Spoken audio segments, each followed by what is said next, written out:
দেখো স্ক্রিন দেখা যাচ্ছে। হ্যাঁ,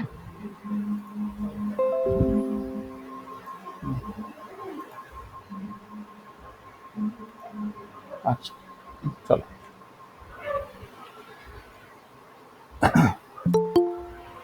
আসছে কেউ একজন।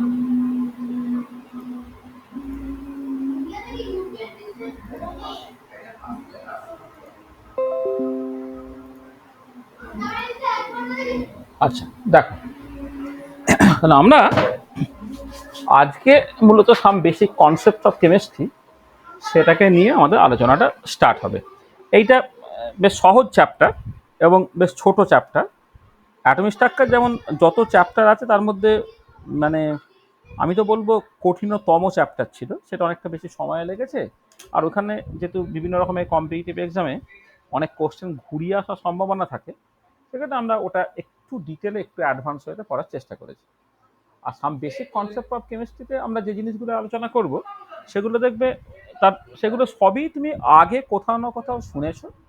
আর কিছু জিনিস আছে হয়তো একটুখানি অন্য রকমের, সেই জিনিসগুলো আজকে আমরা আলোচনার মধ্যে আলোচনা করে নেব। আর তাহলে আমরা আগের দিন যেটা মূলত আলোচনা করেছিলাম যে আহ, মানে যে বিভিন্ন রকমের ম্যাটার, নেচার অফ ম্যাটার আর কি, হ্যাঁ, সেটা নিয়ে আলোচনা হচ্ছিল।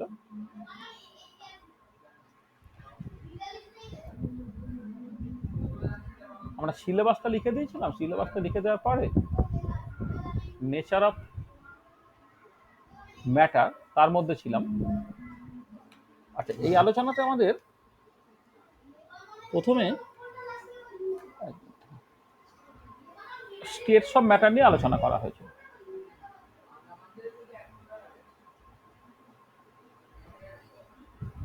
স্টেটস অফ ম্যাটার, এই যে পদার্থের মানে আগের দিন যেটা আলোচনা করেছিলাম যে স্টেটস অফ ম্যাটারে যে পদার্থের চারটে কমন স্টেটস অফ ম্যাটার আমরা বলেছিলাম, তার মধ্যে তিনটে আমাদের অ্যাকচুয়ালি আলোচনার বিষয় হবে। সেটা সিলেবাসে কোথাও না কোথাও থাকে। তাহলে common four states of matter. একটা হচ্ছে তোমার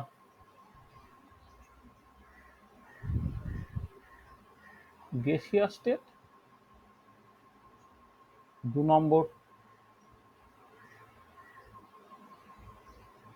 লিকুইড স্টেট, 3 নম্বর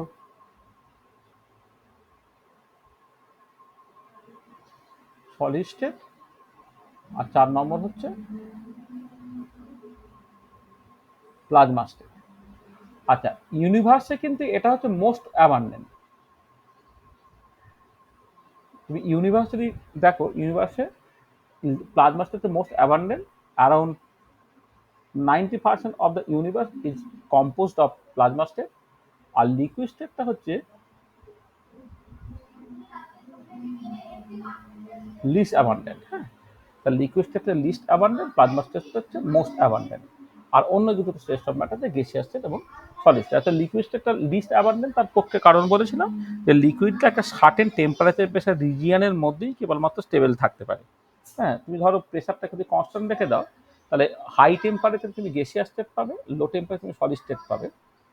একটা ইন্টারমিডিয়েট টেম্পারেচার রেঞ্জ আছে, যে টেম্পারেচার রেঞ্জের মধ্যে সে শুধুমাত্র তোমার লিকুইড অবস্থায় থাকতে পারে। সেখানে লিকুইড স্টেটটা হচ্ছে তোমার সেই রেসপেক্টে least abundant states of matter.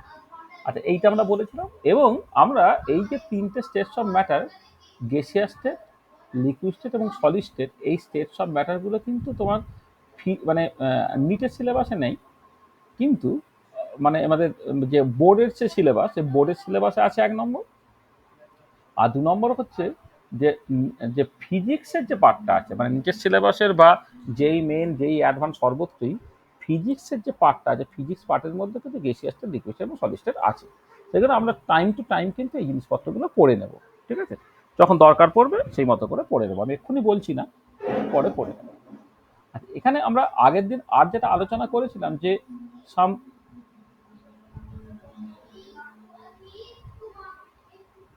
Characteristic features of various states of matter, এইটা আমরা আগে অলরেডি ডিসকাস করেছি। এটা আমরা আগের দিন ডিসকাস করেছি, একটা ছবি তুলেও পাঠিয়ে দেবে, তাহলে তোমরা দেখতে পেয়ে যাবে কোন কোন পয়েন্টগুলো আমরা বেসিক্যালি আলোচনা করেছি আর কি। এটা এবং অবভিয়াসলি বিভিন্ন যে স্টেটস অফ ম্যাটারগুলো আছে, তোরা সলিড, সেখান থেকে তোমার লিকুইড, সেখান থেকে গ্যাস, এই ইন্টার কনভার্সনটা আমি করতে পারি। যেমন সলিড থেকে লিকুইড, লিকুইড থেকে গ্যাস হতে পারে, আবার রিভার্সটা হতে পারে, গ্যাস থেকে লিকুইড, লিকুইড থেকে সলিড হতে পারে। এবং তার জন্য টেম্পারেচার, প্রেশারের একটা ইম্পর্টেন্ট রোল আছে। তুমি জানো কিন্তু প্রেশারটাকে কনস্ট্যান্ট রেখে দাও, টেম্পারেচার বাড়ালে সলিড থেকে লিকুইড হয়, আরও টেম্পারেচার বাড়ালে লিকুইড থেকে গ্যাস হয়। কখন না, যখন আমি প্রেশারটাকে কনস্ট্যান্ট রেখেছি।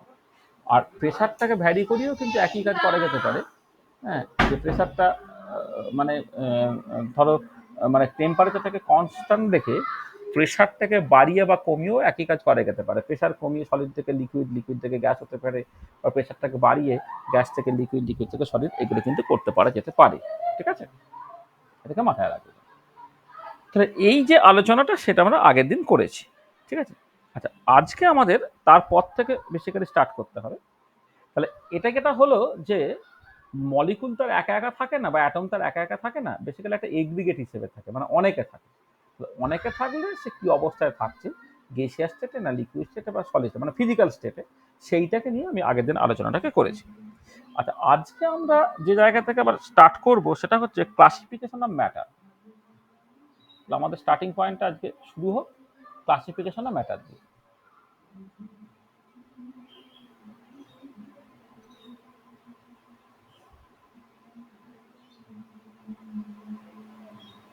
ক্লাসিফিকেশন অফ ম্যাটার, দেখো আমি একটা ডায়াগ্রাম দিয়ে ব্যাপারটাকে বুঝিয়ে দেওয়ার চেষ্টা করি। তুমি যে বিভিন্ন রকমের ম্যাটারগুলো দেখছো, সেই ম্যাটারগুলোকে ব্রডলি দুটো ক্যাটাগরিতে ভাগ করা যায়। একটা হচ্ছে জাস্ট মিক্সচার বা ফিজিক্যাল মিক্সচার, শুধু মিক্সচার বললে হবে, বা ফিজিক্যাল মিক্সচার বললে হবে, ফিজিক্যাল মিক্সচার। আর একটা হচ্ছে তোমার পিওর কম্পাউন্ড বা পিওর সাবস্টেন্স। ফিজিক্যাল মিক্সচার আর হচ্ছে পিওর সাবস্টেন্স। আচ্ছা, এবারে মিক্সচারের ক্ষেত্রে কি হচ্ছে, যখন আমি ফিজিক্যাল মিক্সচার বলছি, ধরো তুমি একটা মুড়ি চানাচুর খাচ্ছ, তখন মুড়ি চানাচুর খাচ্ছ, সেখানে তোমার মুড়ি আছে, চানাচুর আছে, বাদাম আছে, নারকেল আছে, পেঁয়াজ আছে, তাদেরকে তুমি জাস্ট মেশাচ্ছ, এবং তুমি চাইলে দেখো সেখান থেকে বাদামটাকে আলাদা করে বেছে, বা পেঁয়াজটাকে আলাদা করে বাদ দিয়ে, বা লঙ্কাটা আলাদা করে বাদ দিয়ে তুমি কিন্তু খেতে পারো। মানে বেসিক্যালি যেটা হচ্ছে যে এখানে একাধিক স্পিসিস আছে, এবং তারা এমনভাবে মিশে আছে যাতে করে সামান্য মানে খুব সিম্পল ফিজিক্যাল টেকনিক দিয়ে কিন্তু তাদেরকে আলাদা করা সম্ভব ইউজুয়ালি। ঠিক আছে, তাহলে যেটা দাঁড়াচ্ছে, মিক্সচার বলতে আমি কি বুঝছি না, মিক্সচার বলতে আমি যেটা বুঝছি যে মানে এইভাবে লিখি যে ইট কন্টেন্স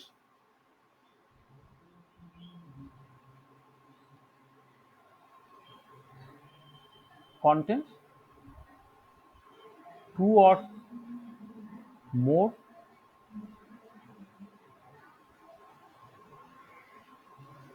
pure substances, এটা it contains two or more pure substances. আর এর ক্ষেত্রে রেশিওটা মানে এর কোনো প্রপার রেশিও বা কোনো প্রপার স্টোইচিওমেট্রি না নেই আর কি, which may present in an arbitrary ratio. এইটা হচ্ছে তোমার বেসিক্যালি মানে মিক্সচার জাস্ট মানে মানে আর কি, মানে মিক্সচার বলতে একাধিক পিওর সাবস্টেন্স থাকবে যারা যে কোনো প্রপোর্শনে মেনটেন থাকবে, অর্থাৎ কোনো স্টোইচিওমেট্রিটা মেনটেন থাকবে না।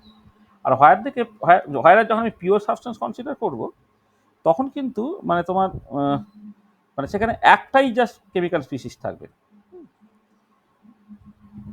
তাহলে এক্ষেত্রে এটা হচ্ছে এক সেকেন্ড,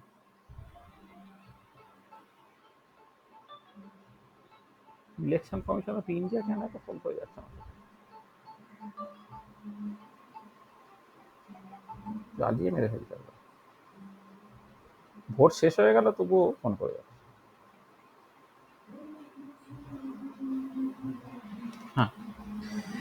আচ্ছা, পিওর সাবস্টেন্সের ক্ষেত্রে এটা হচ্ছে যে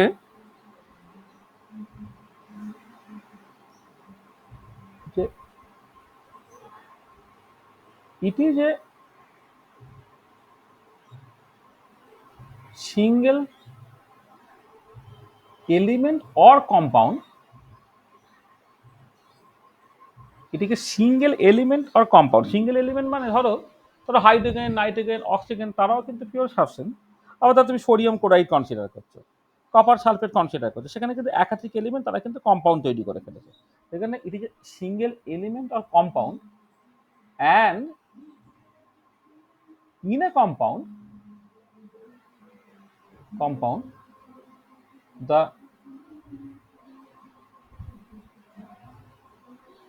constituent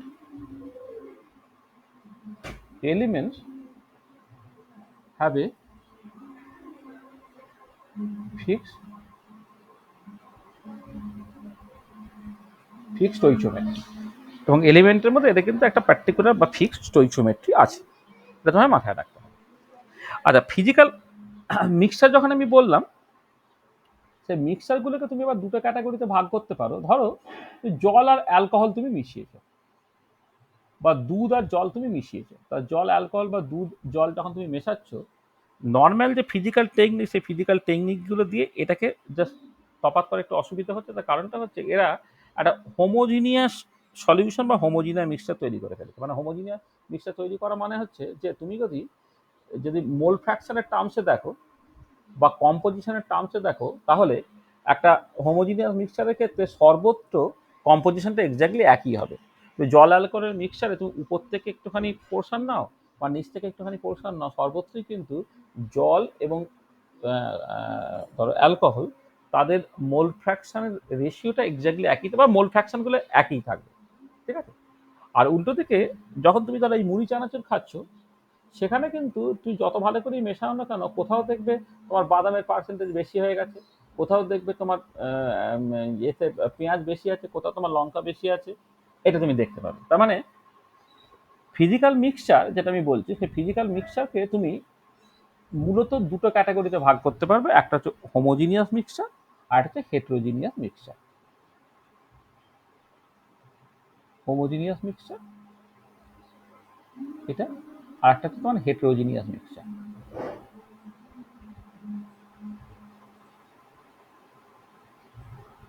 homogeneous mixture, heterogeneous mixture. Homogeneous মিক্সচারের ক্ষেত্রে কি হবে না, composition in each part of the system, composition in each part of the system are the same. এর কম্পোজিশনটা মূলত মোল ফ্র্যাকশন দিয়ে এক্সপ্রেস করা হয়। এক্ষেত্রে কিন্তু কম্পোজিশনগুলো বিভিন্ন পার্টে আলাদা। Compositions are different in different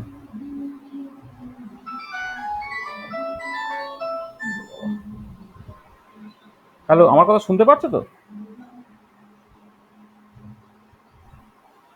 hello, আমার কথা শুনতে পাচ্ছ তোমরা? হ্যালো,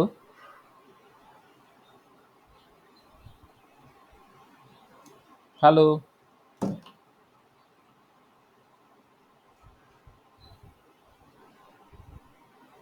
রে লেফট হয়ে গেছি বলছো? সরি।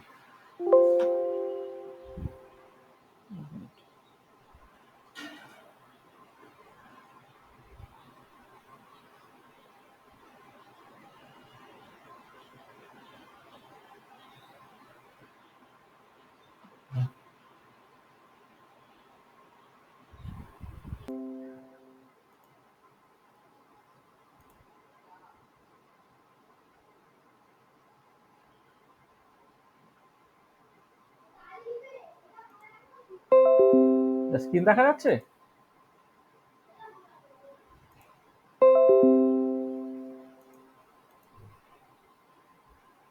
স্ক্রিন দেখা যাচ্ছে? হ্যাঁ। হ্যাঁ স্যার। ঠিক আছে?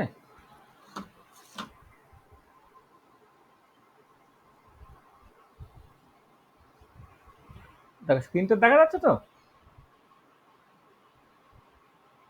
হ্যাঁ স্যার। আচ্ছা, দেখো। আচ্ছা, মানে কতখানি দেখেছিলে বলো তো? এই সবটা দেখেছিলে?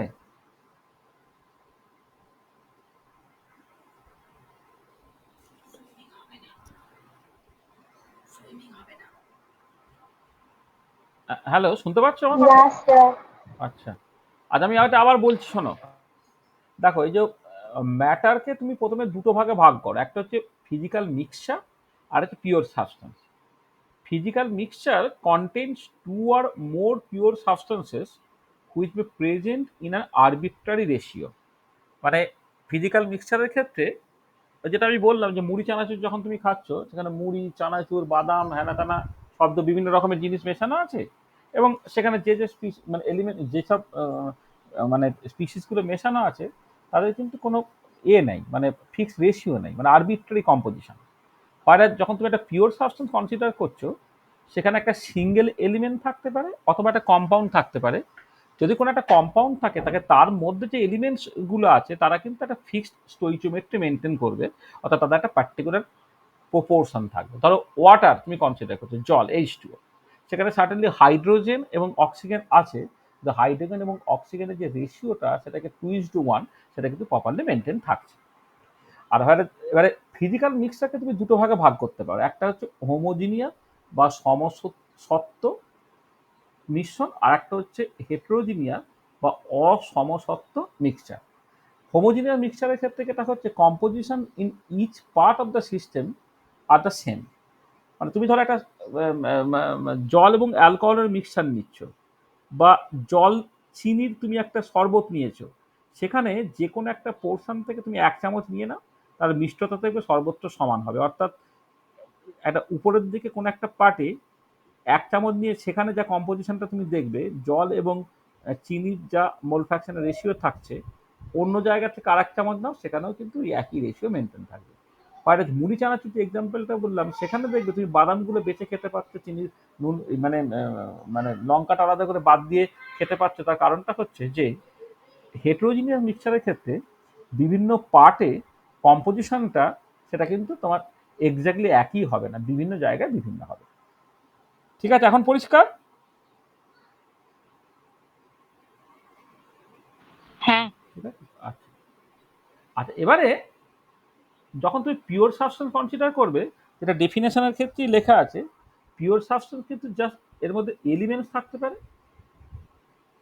অথবা কম্পাউন্ডস থাকতে পারে। আচ্ছা, এলিমেন্টসের ক্ষেত্রে দেখো, ধরো তুমি একটা হাইড্রোজেন গ্যাসের মিক্সচার নিয়েছো, হাইড্রোজেন গ্যাস নিয়েছো, বা নাইট্রোজেন গ্যাস নিয়েছো, বা অক্সিজেন গ্যাস নিয়েছো। হ্যাঁ, তাহলে এই যে হাইড্রোজেন, নাইট্রোজেন, অক্সিজেন, এই পার্টিকুলার কেসে দেখো তোমার এরা সব এক একটা করে এলিমেন্ট। ঠিক আছে তো? অথবা তুমি হিলিয়াম গ্যাস নিয়েছো, তাকে এরা সব কিন্তু একটা করে, বা আর্গন গ্যাস নিয়েছো, এরা কিন্তু তোমার ইন্ডিভিজুয়াল এলিমেন্ট। হ্যাঁ, এগুলো তাহলে এলিমেন্টস হচ্ছে তোমার একদম মানে তুমি মৌল আর কি, যেটা তুমি জানো আর কি, যে এখানে মানে মানে এলিমেন্টের ক্ষেত্রে যে পার্টিকেলস গুলো আছে, সেগুলো হচ্ছে same type of atom content করছে। তাহলে এই এলিমেন্টসের ক্ষেত্রে যেটা হবে, particles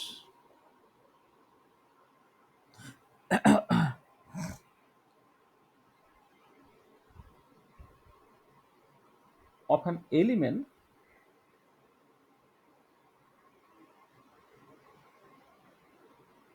consist of same type of atom, বা only one type of atom, consist of only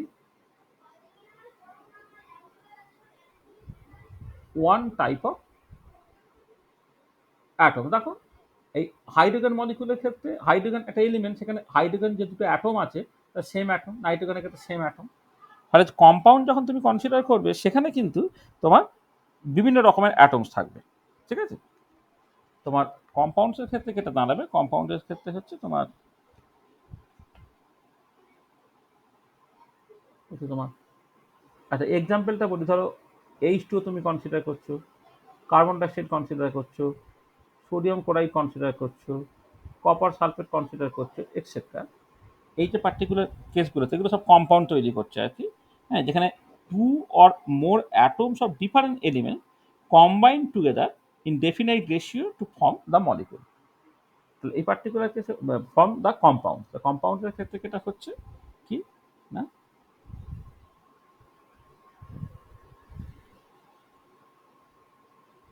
two or more atoms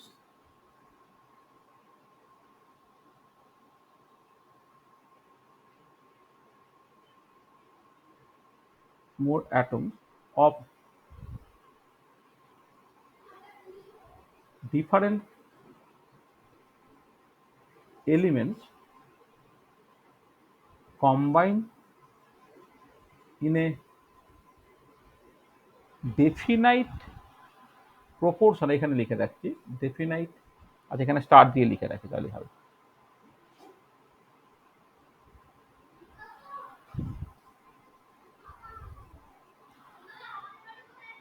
definite proportion to form the molecule of a compound। ঠিক আছে, এটা তাহলে দেখো, তাহলে তুমি পরিষ্কার বুঝতে পারছো যে যখন তুমি এই পিওর সাবস্টেন্স কনসিডার করছো, পিওর সাবস্টেন্স এলিমেন্টস বলতে আমি কি বুঝছি আর কম্পাউন্ড বলতে আমি কি বুঝছি। মানে দেখো, এলিমেন্টস বা কম্পাউন্ড, মানে কম্পাউন্ড মানে নেসেসারিলি সেগুলো মলিকুল, আর এলিমেন্টস মানে সেটা অ্যাটমও হতে পারে, মলিকুলও হতে পারে। আর তুমি কিন্তু এলিমেন্ট কনসিডার করে যখন যখন ইনার্ট গ্যাসগুলো যখন কনসিডার করছে, হিলিয়াম, নিয়ন, আর্গন, ক্রিপ্টন, এই যে গ্যাসগুলো, তারা কিন্তু একা একাই থাকতে পারে, অর্থাৎ তারা অ্যাটম ফর্মে থাকতে পারে, তারা এলিমেন্ট এবং at the same time atom ফর্মে থাকতে পারছে। কিন্তু হাইড্রোজেন অ্যাটম সে দারুণভাবে রিঅ্যাক্টিভ, ক্লোরিন অ্যাটম সে দারুণভাবে রিঅ্যাক্টিভ, অক্সিজেন অ্যাটম সে দারুণভাবে রিঅ্যাক্টিভ। সেখানে তাদেরকে অ্যাটম ফর্মে তুমি ফ্রি অবস্থায় পাবে না, তাদেরকে পেতে গেলে তোমাকে মলিকুল ফর্মে পেতে হচ্ছে। তাহলে ম্যাটারের ক্লাসিফিকেশনে আমি কি দেখলাম, ফিজিক্যাল মিক্সচার, তারপর pure substance. Physical mixture homogeneous mixture হতে পারে, হেটেরোজিনিয়াস মিক্সচার হতে পারে, আর পিওর সাবস্টেন্স যখন কনসিডার করে সেটা এলিমেন্টস হতে পারে, কম্পাউন্ডস হতে পারে, এবং প্রত্যেকটা যে তফাৎ এগুলো তোমার কাছে পরিষ্কার হয়ে যাবে। দেখো, তাহলে যতটুকু বললাম সেটা কারো কিছু বুঝতে অসুবিধা আছে কিনা বলে নাও। কিছু অসুবিধা আছে কি? বুঝতে পেরেছি। বুঝতে পেরেছো? সবাই বুঝতে পেরেছো? হ্যাঁ স্যার। আচ্ছা, ঠিক আছে। আচ্ছা, এবারে যেটা কথা সেটা হচ্ছে কি, তোমার এই যে আমি যখন বললাম যে তোমার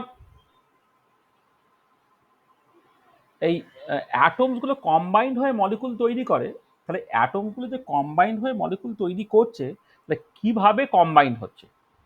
দেখো, 1897-এ যখন ইলেকট্রন আবিষ্কার হলো, তারপর অ্যাটমিক স্ট্রাকচার বোঝা গেল, তারপর কোয়ান্টাম মেকানিক্স এলো, তখন কোয়ান্টাম মেকানিক্স আসার পরে বন্ডিং এলো। তখন কিন্তু বন্ডিংটা আমি মডার্ন পার্সপেক্টিভে আমরা এখন বুঝেছি যে কি হচ্ছে, যেখানে ইলেকট্রন শেয়ারিং হচ্ছে বা অরবাইটালে ওভারল্যাপ হচ্ছে, এইসব গল্পগুলো আমরা জানি। কিন্তু এই অ্যাটম, ইলেকট্রন ইত্যাদি আবিষ্কার হওয়ার অনেক আগে থেকেই তো মলিকুল এক্সিস্ট করতো, এবং মানুষ অ্যাটম কম্বাইন্ড হয়ে কেমন করে মলিকুল তৈরি করছে সেগুলোকে বোঝার চেষ্টা করতো। তাহলে অ্যাটম কম্বাইন্ড হয়ে কি করে মলিকুল তৈরি করছে, তার জন্য বিভিন্ন রকমের ল তখন এক্সিস্ট করতো, সেগুলোকে বলা হবে লজ অফ কেমিক্যাল কম্বিনেশন। তাহলে নেক্সট আমরা যে জিনিসটা নিয়ে আলোচনা করব সেটা হচ্ছে লজ অফ কেমিক্যাল কম্বিনেশন।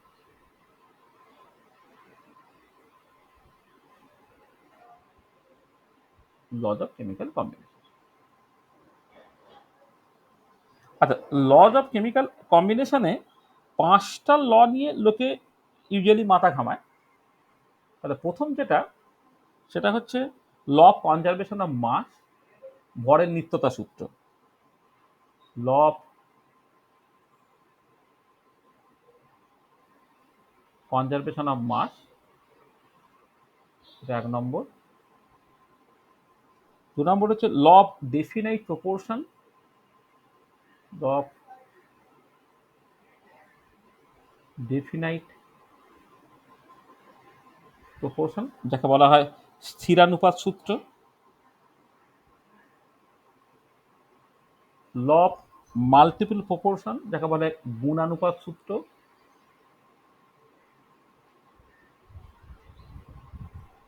গুণানুপাত সূত্র এটা।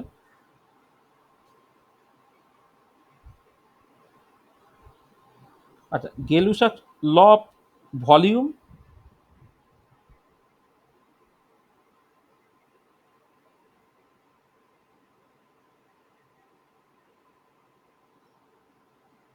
গেলুসাক ল অফ ভলিউম এটা আছে। আর তোমার অ্যাভোগাড্রোস ল আছে।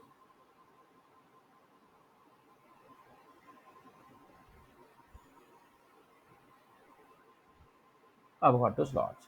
তাহলে এই যে লগুলো আছে সেই লগুলোকে আমাকে আস্তে আস্তে আস্তে আস্তে দেখতে হবে আর কি। আচ্ছা, প্রথম যে লটা, law of conservation of mass, সেটা দেখো খুব কমন, মানে এটা মানে এটা অনেক আগে থেকেই তোমরা জানো, এটা 9-10 তোমরা পড়েছো, ল অফ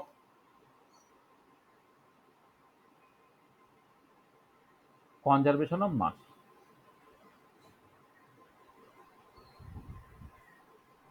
আচ্ছা, এইটা কি বলছে? এই লটা বেসিক্যালি বলছে যখন কোনো একটা কেমিক্যাল রিয়াকশন ঘটে তখন রিয়াকশনের আগে টোটাল মাস যা হবে, রিয়াকশনের পরে হচ্ছে টোটাল মাসটা এক্স্যাক্টলি একই থাকবে।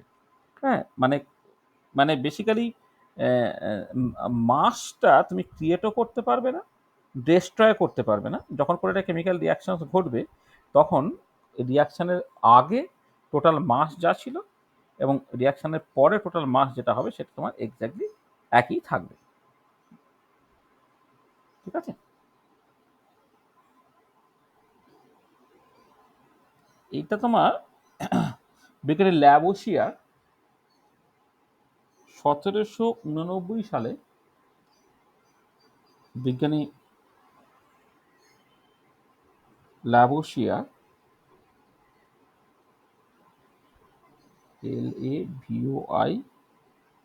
LAVOISIER, ল্যাবোসিয়ার এই লটা প্রথমে দিয়েছিলেন। তিনি কি বলতে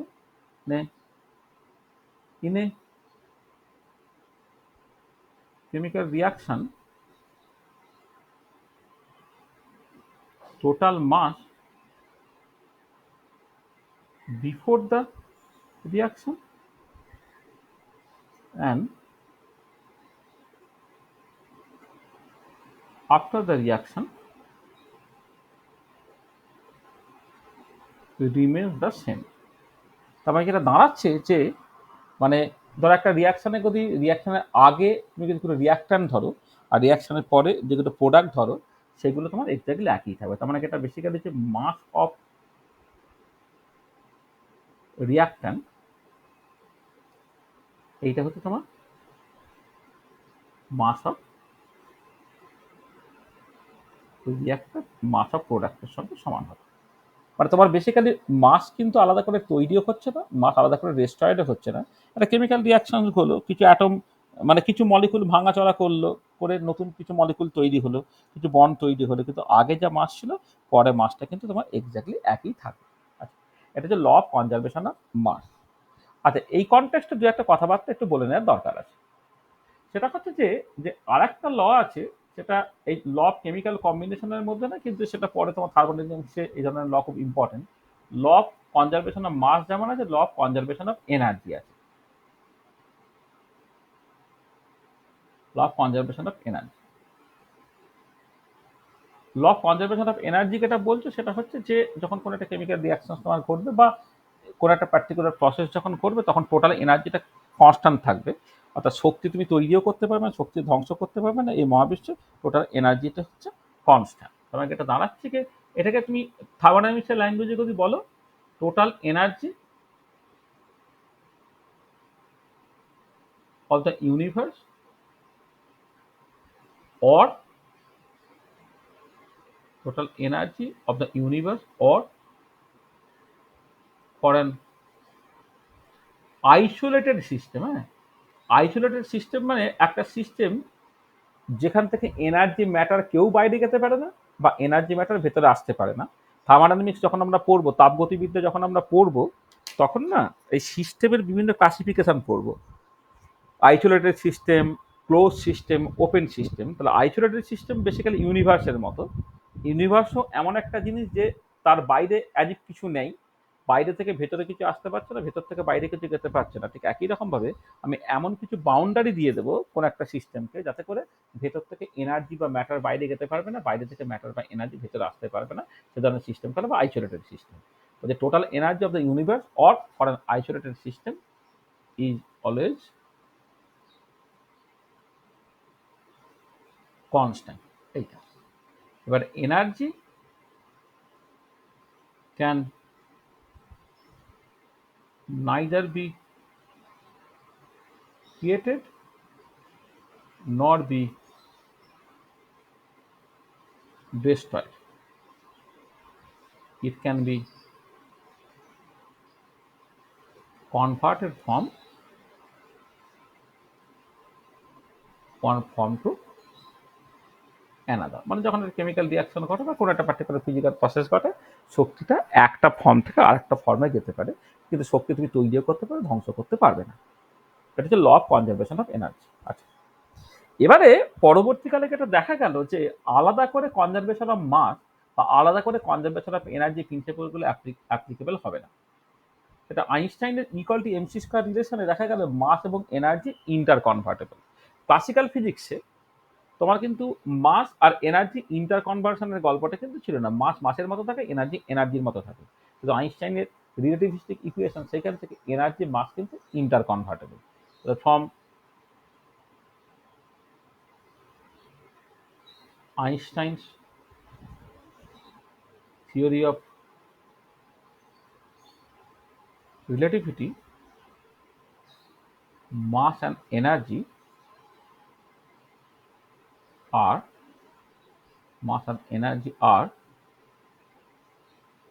inter convertible। কি করে? আচ্ছা, মাস এনার্জি যে রিলেশনটা সেটা হচ্ছে এরকম, আইনস্টাইন রিলেশনটা হচ্ছে E square equal to P square C square plus M zero square C to the power 4। এটা হচ্ছে আইনস্টাইনের রিলেশনটা, যেখানে এম জিরো হচ্ছে রেস্ট মাস। হ্যাঁ, এইটা। আচ্ছা, এবারে ধরো যদি এমন হয় যে ইফ এ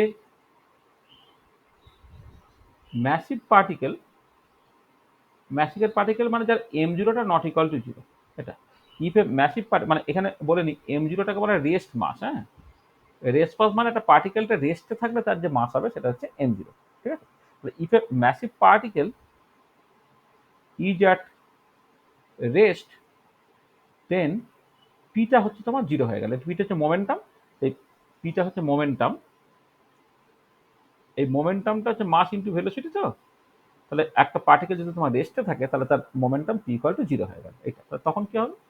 দেন দেখো E square equal to P square C হয়েছে, equal to M zero C square হচ্ছে। এটা হচ্ছে বিখ্যাত আইনস্টাইনের equal to M C square relation. তাহলে এই রিলেশনের থ্রু দিয়ে কিন্তু এনার্জি মাস ইন্টার কনভার্টেবল হবে।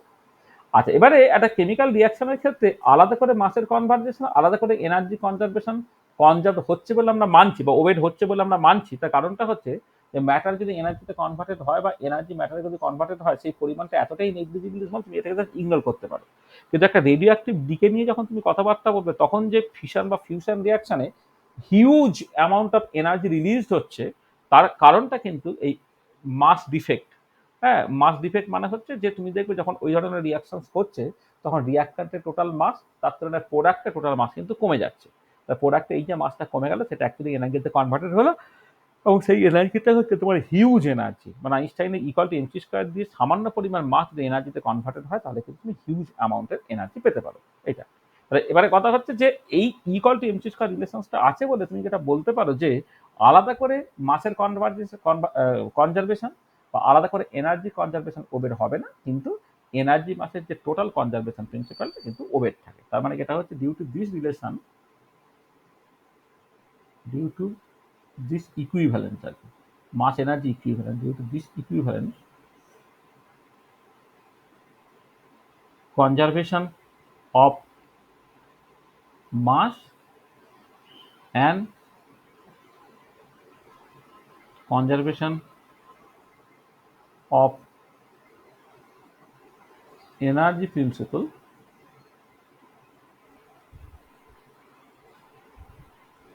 Are not separately obeyed. তারা আলাদা আলাদা করে ওবেড হচ্ছে না, but the combined conservation of mass and energy together is maintained. ঠিক আছে? তা এটা যখন পরে রেডিও অ্যাক্টিভিটি পড়বো, তখন তুমি এই জায়গাটাতে আরেকটা এক্সপ্লোর করতে পারবে যে ইকুয়াল টু এমসি স্কয়ার, সেখান থেকে মাস এনার্জিতে কনভার্টেড হলে কতখানি এনার্জি তৈরি হতে পারে। আমি তোমাকে একটুখানি দেখিয়ে দিই। ধরো তুমি যদি, আমি পরে এটা বলবো, one atomic mass unit AMU, এইটা মানে কত? 1 মানে এটা দেখো, এটা কিন্তু বলি যে ওয়ান অ্যাটমিক মাস ইউনিট মানে 1/অ্যাভোগাড্রো নাম্বার, জাস্ট 1/অ্যাভোগাড্রো নাম্বার করলে মোটামুটি 1.67 ইন্টু 10⁻27 কেজি। এইটা হচ্ছে ওয়ান অ্যাটমিক মাস ইউনিট। মানে বেসিক্যালি ধরো আমি কার্বনের ক্ষেত্রেই বলি, কার্বনের ক্ষেত্রে তার অ্যাটমিক ওয়েটটা 12। আমি কেন বলছি তার কারণটা হচ্ছে যে 1 মোল কার্বন তার মাস হচ্ছে 12 গ্রাম। ঠিক আছে? আর ওয়ান অ্যাটমিক ইউনিট যখন তুমি বলছি তখন হচ্ছে বেসিক্যালি 1/12 ইন্টু, মানে এটা হচ্ছে 1/12 of mass of a single carbon atom. বা হাইড্রোজেনের রেসপেক্টে করলে হচ্ছে জাস্ট হাইড্রোজেনের একটা অ্যাটমের মাস। হাইড্রোজেন অ্যাটমের মাস যদি তুমি 1 ধরে নাও, মানে অ্যাটমিক মাস যদি 1 মানে গ্রাম পার মোল তুমি কনসিডার করো, তাহলে একটার জন্য হবে সেটা 1/6.023 ইন্টু 10⁻23, সেটাকে করলে এটা দাঁড়াবে 1.67 into 10⁻27 KG, one atomic mass unit. ঠিক আছে? তাহলে এবারে তার জন্য এনার্জি যেটা তৈরি হবে সেটা যদি তুমি বের করো equal to MC square relation থেকে, এমটাকে যদি 1.67 ইন্টু 10⁻27 কেজি করো, আর সিটা হচ্ছে 3 ইন্টু 10⁸ মিটার পার সেকেন্ড, তার স্কোয়ার করে দাও এটা, তাহলে দেখো ইউনিটটা হয়ে যাচ্ছে KG metre square second to the power -2, যেটা বেসিক্যালি তোমার জুল। এটা জুলে হবে। ঠিক আছে? আচ্ছা, এটা আমাকে করে বলো তো কত হচ্ছে এটা। এটা 3 7 21, 3 2 6 আর 2 8, সরি ভুল বললাম, 3 7 21, হাতে থেকে 2, 3 6 18 আর 2 20, হাতে থেকে 2,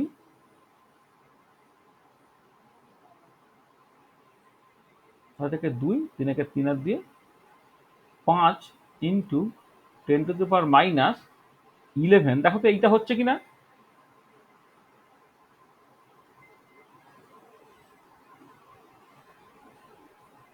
ঠিক আছে তো?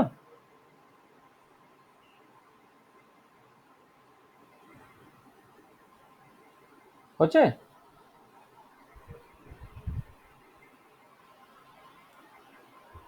এটা ঠিক বলেছি তো? স্যার 1.67টাকে তো 9 দিয়ে গুণ ও 9 দিয়ে গুণ হবে, করতে হ্যাঁ হবে। হ্যাঁ 9 দিয়ে গুণ করতে হবে, ঠিকই বলেছো। তাহলে বলো 3 কত হবে। স্কয়ার হয়ে যাবে। হ্যাঁ 3 স্কোয়ার হয়ে তো যাবে, তাহলে 9 হয়ে যাবে। বলো কত হবে তাহলে। 9 দিয়ে গুণ হবে, ঠিক বলেছো। 15.03 কত? 15.03 16.03। 15.03 কত? 15? 16 না 15? 15 আমি বুঝতে পারছি এরকম। 16 তো সেটা তো লিখলাম 16.03 ইন্টু 10⁻11 জুল, তাই তো? এটা ঠিক লিখেছি? 15 এই একজনকে 15.0 হ্যাঁ 15, ওর ওই 15.0 15 বলছে তাই তো, 15 বলছে তাই তো। এটা বাংলায় বল না একটু বাবা। 16 আর 15 তো তফাৎ বুঝতে পারা যাচ্ছে না। 15.03 ইন্টু 10⁻11 জুল, ঠিক আছে এটা? হ্যাঁ আচ্ছা, এবারে দেখো, দেখো এই 1 ইলেকট্রন ভোল্ট মানে কত? 1.602 ইন্টু 10⁻⁻19 জুল, তাই তো? ঠিক আছে, মানে 1 ইলেকট্রন ভোল্ট মানে কত? 1.602 ইন্টু 10⁻⁻19 জুল। এবারে আমি যদি এই জুলটাকে ইলেকট্রন ভোল্টে কনভার্ট করি, কি করতে হবে? 15.03 ইন্টু 10⁻11 ডিভাইডেড বাই তোমার 1.602 ইন্টু 10⁻19 ইলেকট্রন ভোল্ট। এটা কত হলো আমায় বলো, এটা বলো। 15.03 কে 1.602 দিয়ে ভাগ করলে কত হয়?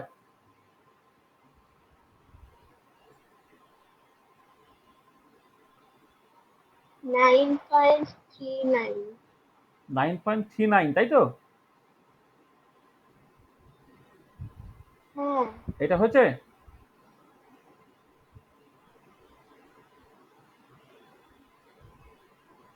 আচ্ছা, এইটা আসলে এইটা না, এইটা এই যে আমি 1/অ্যাভোগাড্রো নাম্বার যখন করছি, 1 অ্যাটমিক মাস ইউনিটটা না 1.67 দিকে, যেটা অ্যাকচুয়ালি 1.667 হতো। 1.667 করলে কত হয় এটা একটুখানি দেখো তো। এটা কিন্তু 1.667 করি, কত হবে?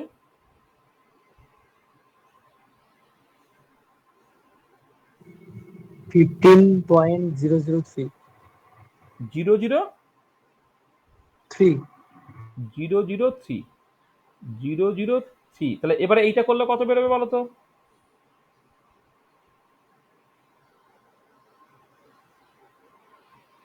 এটা করলে কত বেরোচ্ছে? 9.36. 9.36. 9.36 10⁸ ইলেকট্রন ভোল্ট, এরকম অর্ডারে। আর তাহলে এইটা দাঁড়াচ্ছে তোমার এই 936 এই মেগা ইলেকট্রন ভোল্টের মতো। তাহলে এইটা কিন্তু অ্যাকচুয়ালি ভ্যালুটা হচ্ছে, মানে অ্যাকচুয়াল যে এক্সপ্রেশনটা বলে, সেটা হচ্ছে তোমার ধরা হয় 931 মেগা ইলেকট্রন ভোল্ট। মানে আমি আসলে যেটা করেছি যে অ্যাভোগাড্রো নাম্বারের ভ্যালু বা অ্যাভোগাড্রো কনস্ট্যান্টের একটা রাফ ভ্যালু আমি নিয়েছি। এটা হচ্ছে তোমার একটা অ্যাপ্রক্সিমেট ভ্যালু নিয়েছি, অ্যাপ্রক্সিমেট ভ্যালু নিয়ে করেছি বলে তোমার এরকম দাঁড়াচ্ছে। বা এই যে লাইটের স্পিড, যেটা ধরো লাইটের স্পিডটা হচ্ছে আমার এক্সাক্টলি তো 3 নয়, 3 এর কাছাকাছি কিছু একটা আর কি। হ্যাঁ, সেটাকে করলে তুমি দেখবে ওটা হবে 931 এমইভি অ্যামাউন্টের এনার্জি হবে। তার মানে কি হচ্ছে না, আমার ঠিক আছে, এটা এই ডেটাগুলোকে বসালে 936 মেগা ইলেকট্রন ভোল্টের মতো হচ্ছে, কিন্তু ওটা অ্যাকচুয়ালি হবে হচ্ছে 931 মেগা ইলেকট্রন ভোল্ট। মানে ব্যাপারটা হচ্ছে যে যদি 1 অ্যাটমিক মাস ইউনিট অ্যামাউন্ট মাস এনার্জিতে কনভার্টেড হয়, তাহলে হিউজ অ্যামাউন্টের এনার্জি পাবে, এবং সেটা হচ্ছে 931 mega electron volt. It's a huge energy.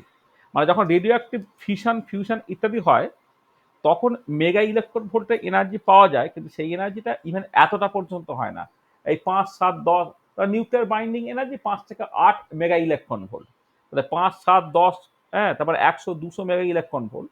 মানে মানে হাইড্রোজেন অ্যাটমের মতো যে মাসটা, সেই মাসটা যদি তোমার ডিফেক্ট থাকে, ও একটা ফিশন বা ফিউশন রিয়াকশনের ক্ষেত্রে দেখো আগে যা মাস ছিল, পরে দেখা গেল যে একটা সিঙ্গেল হাইড্রোজেন অ্যাটম, তার যে মাস, ততখানি মাসে যদি ডিফেক্ট ঘটে, তাহলে সেইখান থেকে একটা হিউজ অ্যামাউন্টের এনার্জি তৈরি হবে। এবং সেই এনার্জিটা দেখো যে এক অ্যাটমিক মাস ইউনিটের জন্য এনার্জি তৈরি হচ্ছে 931 মেগা ইলেকট্রন ভোল্ট। যাকে আমরা তাহলে আমাদের ল অফ কেমিক্যাল কম্বিনেশনের মধ্যে ল অফ কনজারভেশন অফ এনার্জিটা আসে না, ল অফ কনজারভেশন অফ মাসটা আসে। আমরা ওর সাথে সাথে ল অফ কনজারভেশন অফ এনার্জিটাকে বলে দিলাম, জাস্ট এইটুকু বোঝানোর জন্য যে এরকম ফিশন ফিউশন এই ধরনের রিয়াকশনের ক্ষেত্রে, রেডিও অ্যাক্টিভ দিকের ক্ষেত্রে আলাদা করে কনজারভেশন অফ মাস প্রিন্সিপালটা ওবের হয় না, আলাদা করে কনজারভেশন অফ এনার্জি প্রিন্সিপাল ওবের হয় না, কিন্তু তাদের একটা কম্বাইন্ড কনজারভেশন প্রিন্সিপাল অ্যাকচুয়ালি ওবের হয়। ঠিক আছে। আচ্ছা, নেক্সট যেটা, সেটা হচ্ছে তোমার law of definite proportion. Sorry,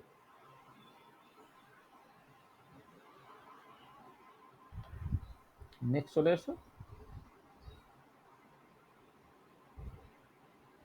law of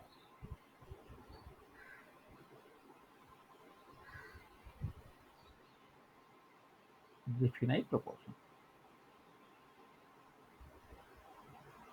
আচ্ছা, এই লটা হচ্ছে বিজ্ঞানী প্রাউস্ট প্রথম বলেন, French ফিজিকিস্ট Proust.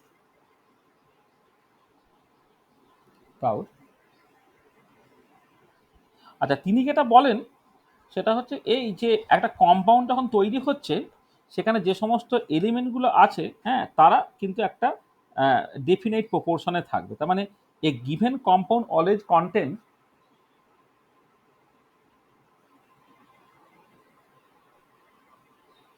compound always contains exactly the same proportion of elements by weight. A given compound always contains exactly the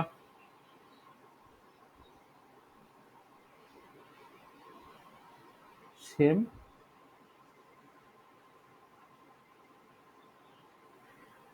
proportion of elements by weight। ঠিক বলা ঠিক না, মানে ওয়েট বলতে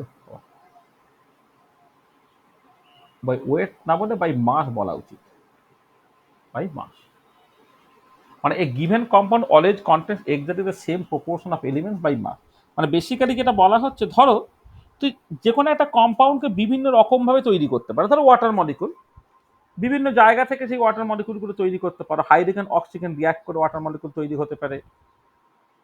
তারপরে তোমার ধরো অন্য কোনো একটা রিয়াকশানে, তোমার অ্যাসিড বেস কোনো একটা রিয়াকশান তুমি কনসিডার করছো, সেইখান থেকে তোমার ওয়াটার মলিকুল তৈরি হতে পারে। তাহলে এবারে কথা হচ্ছে এই কম্পাউন্ড তুমি যেরকমভাবে তৈরি করো না কেন, যদি এটা ওয়াটার মলিকুল হয় সেখানে হাইড্রোজেন এবং অক্সিজেন যেটা আছে তার যে রেশিওটা সেই সময় সেটা কিন্তু সবসময় একটা ডেফিনাইট প্রপোর্শন তোমার মেনটেন করবে। ঠিক আছে, আমি এক্সাম্পল হিসেবে ধরো আমি ওয়াটার মলিকুল ধরো কনসিডার করছি, ধরো H2O, সেখানে তোমার মাস অফ হাইড্রোজেন যদি তুমি দেখো, হাইড্রোজেন মানে এলিমেন্টাল হাইড্রোজেন, সেটা হচ্ছে 2 ইন্টু 1.008 AMU এইটা। আর মাস অফ অক্সিজেন যখন তুমি কনসিডার করছো, মাস অফ অক্সিজেন সেটাই অ্যারাউন্ড তোমার 16। আর এখানে 1.008 না করে আমি জাস্ট এটাকে 1ই লিখছি, ধরো মানে অ্যাপ্রক্সিমেটলি 1 AMU হাইড্রোজেন অ্যাটমের মাস। আর মাস অফ অক্সিজেন অ্যাটম কত না 16 AMU, কারণ অক্সিজেন অ্যাটম আছে, নট অক্সিজেন মলিকুল এইটা।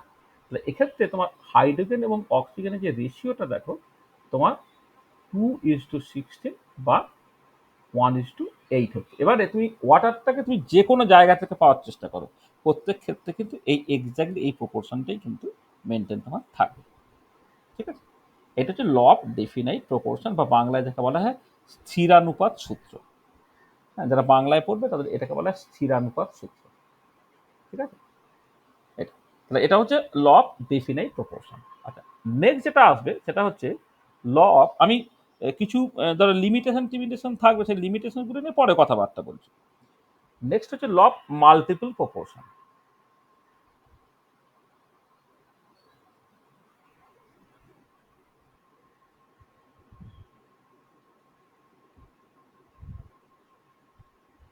এটাকে বলা হয় গুণানুপাত সূত্র, বাংলায় এটাকে বলা হয় গুণানুপাত সূত্র।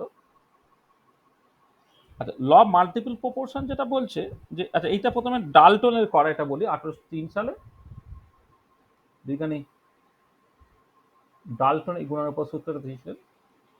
এই যে এর মানে এই লটা স্টেটমেন্টটা কি বলা হচ্ছে যে, if two elements can combine to form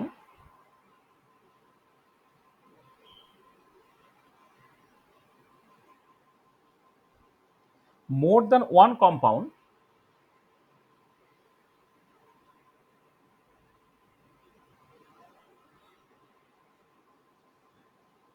the masses of one element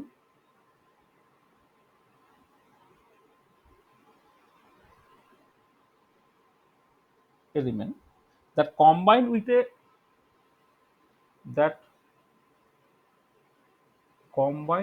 a fixed mass of other element, mass of the other element are in the ratio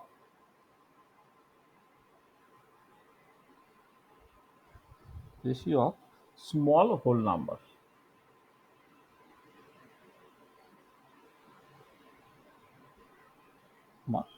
Whole number. তো আমি অ্যাজ ফর এক্সাম্পল হাইড্রোজেন এবং oxygen combine করে ধরো জল তৈরি করতে পারে, আবার হাইড্রোজেন পারক্সাইড তৈরি করতে পারে। ধরো আমি জাস্ট হাইড্রোজেন আর অক্সিজেন তা রিয়াক্ট করে তোমার জল তৈরি করতে পারে, আবার হাইড্রোজেন প্লাস অক্সিজেন যুক্ত করে তোমার হাইড্রোজেন পারক্সাইডও তৈরি করতে পারে। আমি এইটা হয়তো তোমার একটা এও দিলে মানে একটা মানে ব্যালেন্স করার জন্য 2H2 প্লাস O2 মিলে 2H2 আর H2 আর O2 মিলে হচ্ছে H2O2, এটা আমি কনসিডার করছি। তো দেখো এই যে প্রথম যে সিচুয়েশনটা, এই যে আমি দুটো মলিকুল কনসিডার করলাম, সেখানে ধরো ওয়াটার মলিকুল যখন আমি কনসিডার করছি, এক মোল ওয়াটার মলিকুল তৈরি করতে গেলে তোমার এখান থেকে যদি এটা এক মোলের জন্য করো, কারণ H2O2টা এক মোল আছে বলে, তখন কিছুই না, এটাকে হাফ O2 করে দাও, একই হবে, তাদের কোনো অসুবিধা নেই। তো দেখো ইন ওয়াটার হাইড্রোজেনের মাস ইন্টু অক্সিজেনের মাস, এই রেশিওটা কত হচ্ছে? হাইড্রোজেনের মাস হচ্ছে 2 এর সঙ্গে তোমার 16 গ্রাম অক্সিজেনের রিয়াকশন করতে হয়, মানে হচ্ছে এটা হচ্ছে 1:8 হচ্ছে। তাহলে 1 গ্রাম হাইড্রোজেন সে 8 গ্রাম অক্সিজেনের সাথে যুক্ত হয়ে জল তৈরি করছে। আচ্ছা ইন হাইড্রোজেন পারক্সাইড কি হচ্ছে? হাইড্রোজেন এবং অক্সিজেন রেশিওটা হচ্ছে H2O2 এর ক্ষেত্রে দেখো 2:32, এটা মানে H2 2 আর O2 মানে 32, মানে 1:16। তার মানে দেখো যদি 1 গ্রাম হাইড্রোজেনের সাথে কতটা অক্সিজেন কম্বাইন্ড হচ্ছে তুমি দেখো, তাহলে অক্সিজেন ইন H2O আর অক্সিজেন ইন H2O2 যদি এই রেশিওটা তুমি কনসিডার করো, সেটা কত হচ্ছে? 8:16 হচ্ছে, অর্থাৎ তোমার 1:2 হচ্ছে। দেখো এই 1:2 এটা একটা ওই যে ratio of small whole number তুমি দেখতে পাচ্ছ। তাহলে এটা কথা হচ্ছে যে একটা ফিক্সড মাস অফ হাইড্রোজেন তার সঙ্গে অক্সিজেন কম্বাইন্ড হয়ে জল তৈরি করতে পারে, হাইড্রোজেন পারক্সাইড তৈরি করতে পারে। তাহলে 1 গ্রাম হাইড্রোজেনের সাথে কত গ্রাম অক্সিজেন যুক্ত হচ্ছে করে জল তৈরি করছে, সেটা তুমি একবার ক্যালকুলেট করলে, আর 1 গ্রাম হাইড্রোজেনের সাথে তোমার কত গ্রাম অক্সিজেন যুক্ত হয়ে হাইড্রোজেন পারক্সাইড তৈরি করছে, সেটা তুমি দেখলে সেই রেশিওটা তুমি দেখতে পাচ্ছ 1:2 হচ্ছে। This is the law of multiple proportion. ঠিক আছে, যে কোনো এক্সাম্পল নিয়ে তুমি এটাকে দেখতে পারো। আমি একটা স্পেসিফিক এক্সাম্পল করে জিনিসটাকে বুঝিয়ে দিলাম। আচ্ছা, নেক্সট হচ্ছে Gay Lussac's law of volume.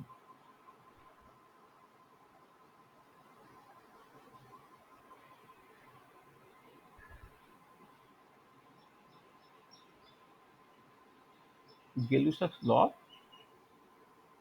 Gaseous volume.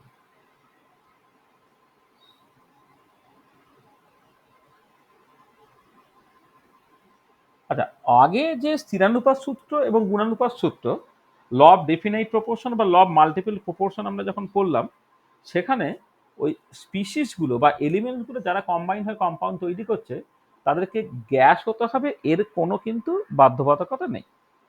আচ্ছা, এবারে যদি আমরা ধরো গ্যাসগুলো কম্বাইন হয়ে যে কম্পাউন্ড তৈরি করছে, যদি সেরকম হয়, মানে গ্যাস ফেজ রিয়াকশন যদি হয়, তখন কি হবে? তার জন্য গেলুসাক্স একটা ল দিলেন, যে লটা তিনি 1808 সালে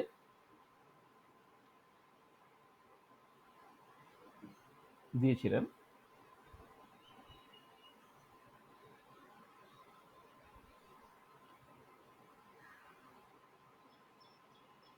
গেলুসাক্স,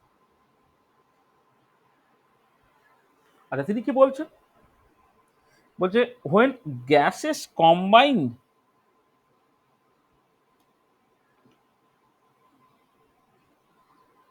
when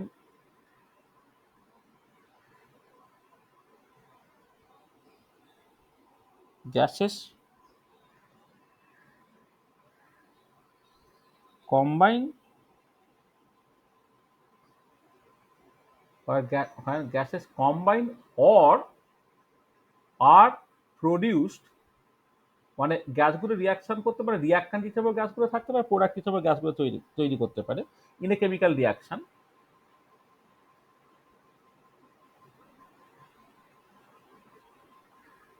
in a chemical reaction, they do show in a simple ratio, they do show in a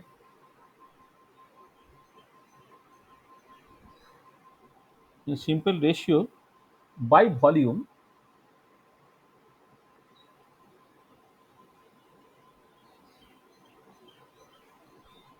provided all gases are at the same temperature and pressure.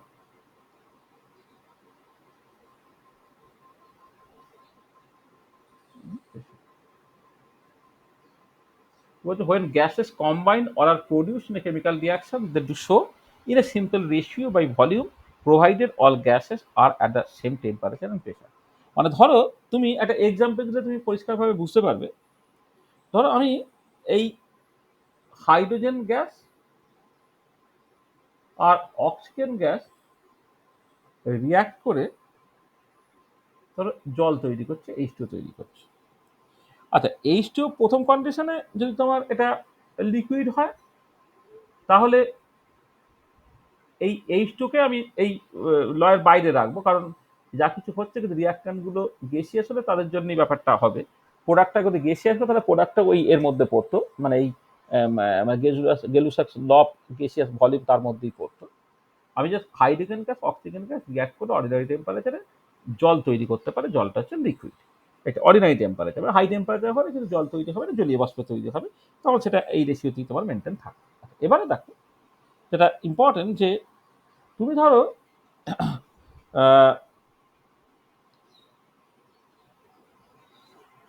একই চাপ এবং তাপমাত্রায় রেখেছো, মানে টেম্পারেচার প্রেসারকে যদি ফিক্স করে দেওয়া হয়, ধরে নাও তুমি যদি এখানে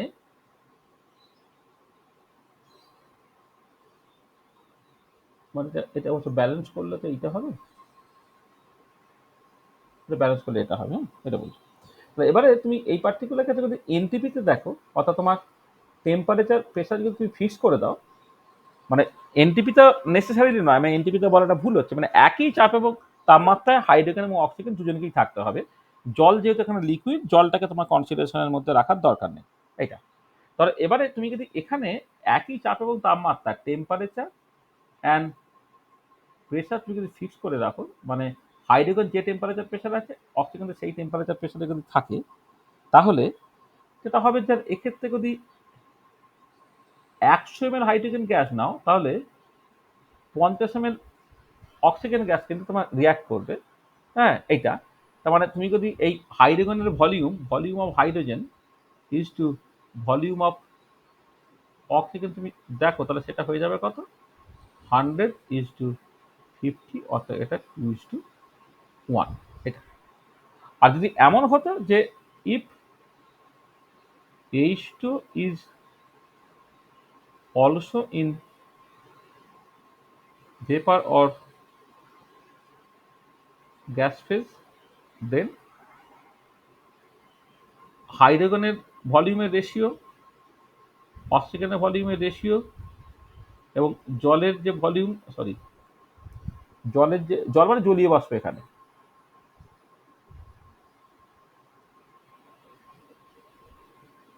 জলীয় বাষ্পের যে ভলিউমের যে রেশিওটা, সেটা হচ্ছে এটা 100 ml যদি হাইড্রোজেন থাকে, তাহলে সে 50 ml অক্সিজেনের সাথে রিয়াক্ট করবে, করে কি করবে, তোমার 50 ml H2O2 তৈরি করবে। এটা কিন্তু রেশিও না, তোমার 100:50:50, অর্থাৎ 2:1:1। ঠিক আছে, ঠিক একই রকম করে ধরো তুমি হাইড্রোজেন গ্যাস আর ক্লোরিন গ্যাস রিয়াক্ট করে 2HCl গ্যাস বেরোতে হবে। এই পার্টিকুলার কেসে ভলিউম অফ হাইড্রোজেন, এটা কিন্তু মানে অবশ্যই একটা পার্টিকুলার টেম্পারেচার প্রেসারে বলছি, সব মানে একটা পার্টিকুলার টেম্পারেচার প্রেসার, মানে হাইড্রোজেন অক্সিজেন জলীয় বাষ্প একই টেম্পারেচার প্রেসার এখানে থাকে, ঠিক পরেরটা একই রকম ভাবে। The volume of hydrogen is to volume of chlorine is to volume of HCl যদি তুমি কনসিডার করো, তাহলে এর দেখো 100 মানে এটা এটা যদি তোমার 1 হয়, এটা 1, এটা তোমার 2, মানে এই রেশিওটা হবে হচ্ছে 1:1:2। তাহলে বোঝা গেল যে when gases combine or are produced in a chemical reaction, they do so in a simple ratio by volume, provided all gases are at the same temperature and pressure. এখানে কিন্তু H2Cl2 মিলে যখন 2HCl তৈরি হচ্ছে বা H2 water molecule মিলে যখন জলীয় বাষ্প তৈরি হচ্ছে, তখন হাইড্রোজেন, অক্সিজেন এবং জলীয় বাষ্প বা এখানে হাইড্রোজেন, ক্লোরিন এবং HCl তাদেরকে তোমাকে একই টেম্পারেচার প্রেসারে রাখতে হবে, তাহলে তুমি ভলিউমের এই রেশিওটা পাচ্ছ। ঠিক আছে, এটা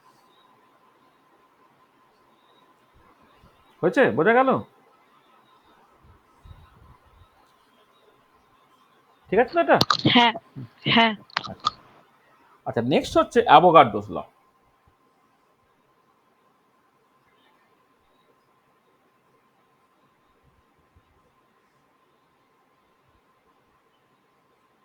অ্যাভোগাড্রোস ল। আচ্ছা, অ্যাভোগাড্রোস লটা এটা খুব ইম্পর্টেন্ট একটা ল, যেখান থেকে তোমার মোল নাম্বারের কনসেপ্টটা আসে, যেটা 1811 সালে বিজ্ঞানী অ্যাভোগাড্রো দিয়েছিলেন।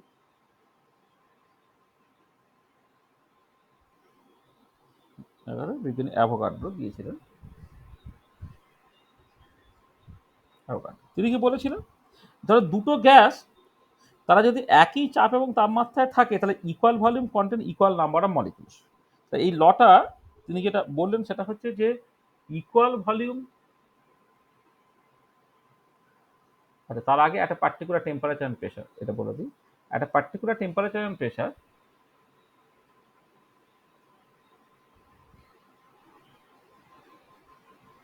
particular temperature and pressure equal volume of all gases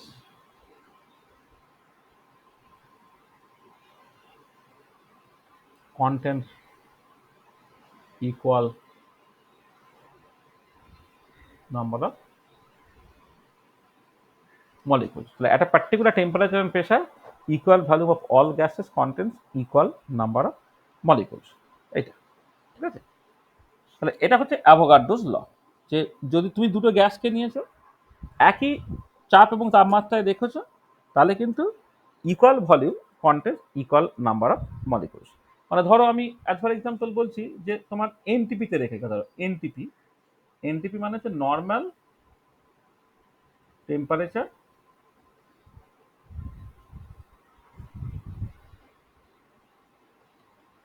and pressure, normal temperature and pressure, সেটা হচ্ছে এনটিপি তোমার, যেখানে টেম্পারেচারটা নিতে হবে তোমার 273 কেলভিন or 0 ডিগ্রি সেন্টিগ্রেড, প্রেশারটা নিতে হবে তোমার 1 অ্যাটমসফিয়ার, এইটা ঠিক আছে। তো temperature 0 degree centigrade, pressure 1 atmosphere, এটা হচ্ছে এনটিপিতে। এইখানে যদি তুমি দেখো, তাহলে তুমি দেখবে যে 22.4 litre of each gases contain a particular number of molecules, which is ধরে নাও 6.022 into 10 to the power 23।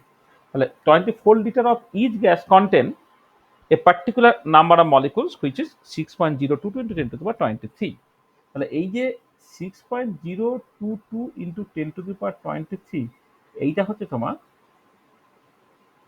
Avogadro number. তাহলে এটা একটা নাম্বার, সেটা কি না 22.4 লিটার প্রত্যেকটা গ্যাস, মানে এনটিপিতে অবশ্যই, মানে এটা অবশ্যই এনটিপিতে, at NTP 22.4 liter of each gases contain particular number of molecules, এবং সেই মলিকুলের সংখ্যাটা হচ্ছে 6.022 into 10 to the power 23। 6.022 into 10 to the power 23, এই যে সংখ্যাটাকে বলে অ্যাভোগাড্রো নাম্বার। আর অ্যাভোগাড্রো কনস্ট্যান্ট যেটা, সেটা আমি পরে আবার ভালো করে আলোচনা করব। অ্যাভোগাড্রো নাম্বার কিন্তু ইউনিটলেস, যখন একটা অ্যাভোগাড্রো কনস্ট্যান্ট বলবো তার ভ্যালুটা বেরিয়ে যাবে, যেটাকে আমি একটু এন এ বলি। অ্যাভোগাড্রো কনস্ট্যান্ট যখন বলছি ধরে নাও সেটাকে সাফিক্স হিসেবে তোমার এন এ বলা হয়, তো সেটা হচ্ছে 6. এটা 6.022 ইন্টু 10⁻23, তখন কিন্তু তোমাকে এই মোল ইনভার্স এটাকে তোমায় বসাতে হবে।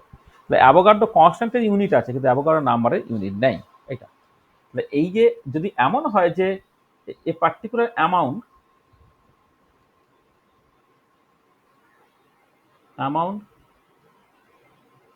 that contains Avogadro number of molecules is called 1 mole. তা 1 মোল মানে হচ্ছে একটা পার্টিকুলার অ্যামাউন্ট, যে অ্যামাউন্টটা হচ্ছে তোমার Avogadro number amount molecule contain করে। অর্থাৎ তোমার কোন তাপমাত্রায় কোন প্রেসারে রেখেছো তোমার জানার দরকার নেই। তুমি একটা সাবস্টেন্স নিয়েছো, তুমি গুণে দেখলে, মানে গোনাটা খুব কঠিন কিন্তু টেকনিক আছে, ইনডিরেক্ট টেকনিক আছে যা দিয়ে এটা গোনা সম্ভব হয়, কিন্তু ডিরেক্ট এক্সপেরিমেন্টাল টেকনিক আছে। তাহলে একটা তুমি নিলে একটা নির্দিষ্ট পরিমাণ নিলে, দেখলে যে তার মধ্যে অ্যাভোগাড্রো নাম্বার অ্যামাউন্টের মলিকুল আছে, তাহলে সেই পরিমাণটা তুমি বলবে 1 মোল। ঠিক আছে, এবারে হয়তো এনটিপিতে 1 মোল, হ্যাঁ, সেটা পেতে গেলে যতখানি ভলিউম লাগবে, হয়তো তুমি যদি টেম্পারেচারটা বাড়িয়ে দাও, প্রেশারটা যদি কমিয়ে দাও, তখন 1 মোল মলিকুল পেতে অনেকটা বেশি ভলিউম লাগবে, সেটা আলাদা কথা। কিন্তু 1 মোল মানে হচ্ছে তোমার জাস্ট একটা অ্যামাউন্ট, যে অ্যামাউন্টের মধ্যে 6.023 into 10 022 into 10⁻23 number of molecules থাকে। এটা হচ্ছে 1 মোল। ঠিক আছে, তাহলে অ্যাভোগাড্রো লটা হয়ে গেল। তাহলে দেখো, তাহলে এই যে আমি 5টা লয়ের কথা বলবো বলেছিলাম, একটা হচ্ছে তোমার law of conservation of mass, একটা হচ্ছে ল অফ ডেফিনাইট প্রপোর্শন, একটা হচ্ছে ল অফ মাল্টিপল প্রপোর্শন, একটা হচ্ছে গেলুস্টাক্স law of গেসিয়াস volume, R Avogadro's ল। বলো এইগুলো থেকে কারো কিছু বুঝতে অসুবিধা আছে কিনা একটু বলে না, বলো। ঠিক আছে, যা বলেছি পরিষ্কার এখন পর্যন্ত যা বলা হয়েছে? Yes, sir. ঠিক আছে, হ্যাঁ পরিষ্কার। পরিষ্কার তো? দাঁড়া এক second। হ্যাঁ স্যার। হুম।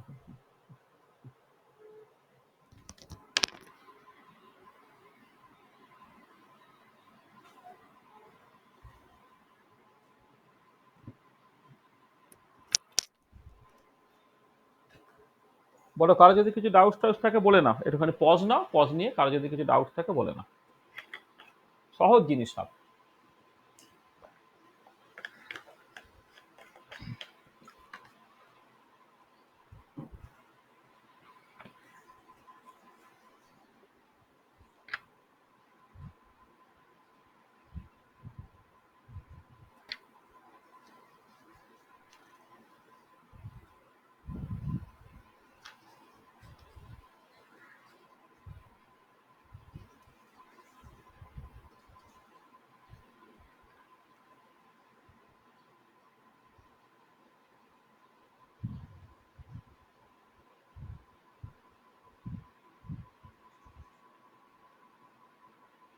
ঠিক আছে তো? হ্যাঁ।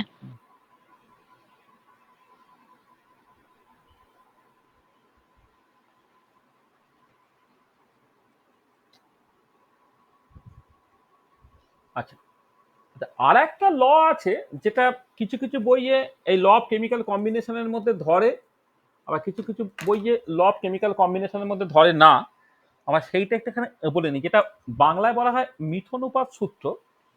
তুমি যদি এনসিআরটির বই দেখো, মানে যেটা ইংরেজিতে বলা হয় ল অফ রেসিপ্রোকাল প্রপোর্শন।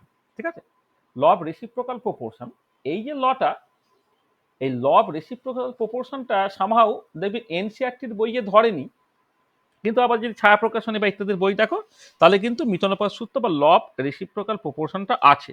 সেই ল অফ রেসিপ্রোকাল প্রপোর্শনটা আমি জাস্ট অ্যাডিশনালি বলে দিচ্ছি, সেটা একটুখানি জেনে রাখা ভালো। ঠিক আছে, তাহলে নেক্সট সেটা হচ্ছে law of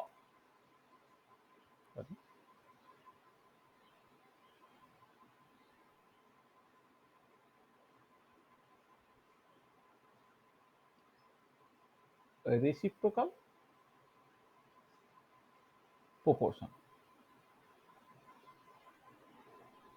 R law of reciprocal প্রপোর্শনটা কি বলে? ধরো তুমি দুটো বা তার বেশি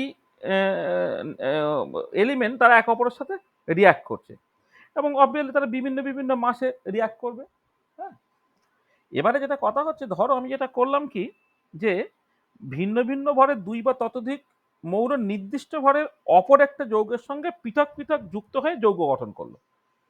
মানে আমি একটা এক্সাম্পল দিলে তোমার কাছে ব্যাপারটা পরিষ্কার হবে। ধরো আমি আগে এক্সাম্পলটা দিই, তারপর তোমার অ্যাকচুয়ালি ডেফিনেশনটাকে তোমার বলতে সুবিধা হবে। আচ্ছা, তার আগে একটু বলে নিই, এটা 1792 সালে বিজ্ঞানী রিক্টার প্রথম এটা দেন, RICH রিক্টার এই লটা দিল।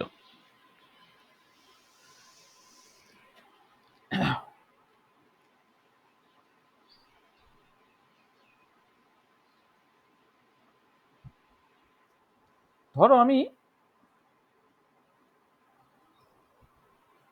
কার্বন সে হাইড্রোজেনের সাথে যুক্ত হয়ে ধরে নাও তোমার মিথেন তৈরি করেছে।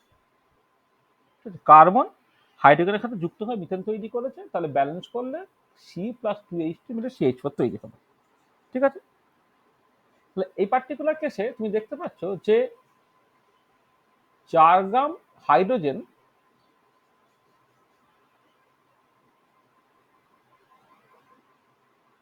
কম্বাইন্স উইথ কার্বন, মানে হচ্ছে 12 গ্রাম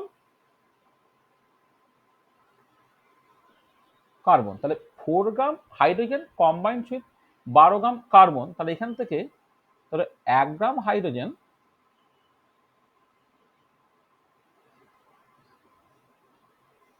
কম্বাইন্স উইথ 3 গ্রাম কার্বন। এটা দেখতে পেলো, এটা 1 নম্বর। আচ্ছা, এবারে কার্বন যেমন হাইড্রোজেনের সাথে রিয়াক্ট করতে পারে, ঠিক একই রকম ভাবে তোমার ধরো মানে হাইড্রোজেন কার্বনের সাথে যেমন রিয়াক্ট করতে পারে, তেমন হাইড্রোজেন সে অক্সিজেনের সাথে রিয়াকশন করে জল তৈরি করতে পারে। তাহলে H2 প্লাস হাফ O2, বা অন্যভাবে করলে মানে ব্যালেন্সটাকে এইভাবে যদি করো 2H2 প্লাস O2 মিলে 2H2, 2H2 প্লাস O2 মিলে 2H2। আচ্ছা, এক্ষেত্রে দেখো, তাহলে এক্ষেত্রে একই রকম ভাবে 4 গ্রাম hydrogen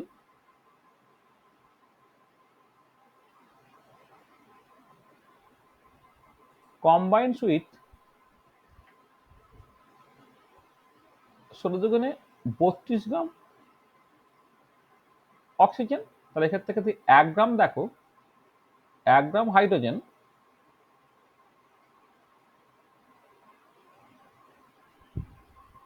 combines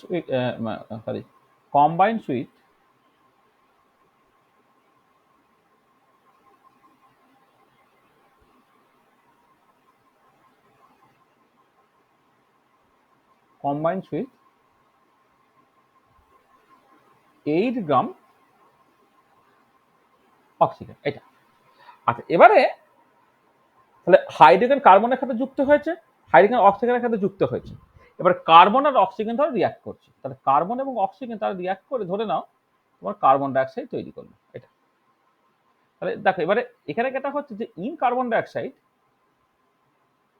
ratio of carbon and oxygen, বানান করে লিখতে হবে,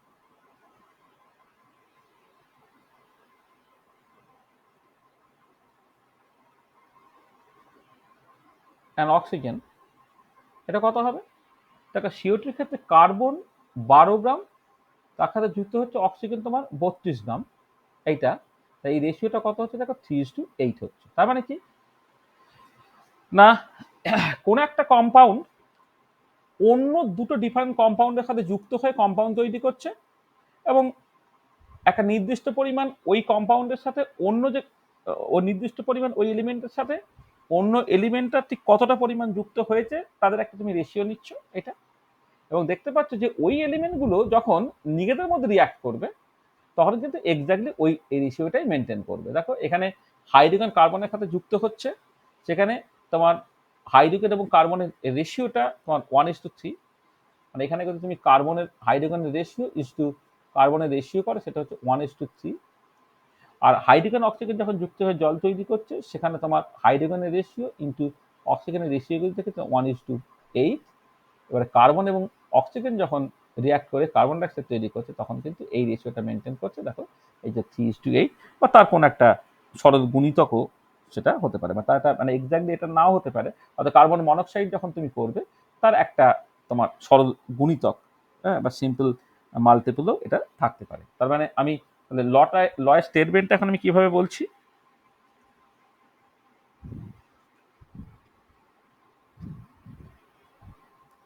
তাহলে ধর আমি বললাম যে 2 or more different elements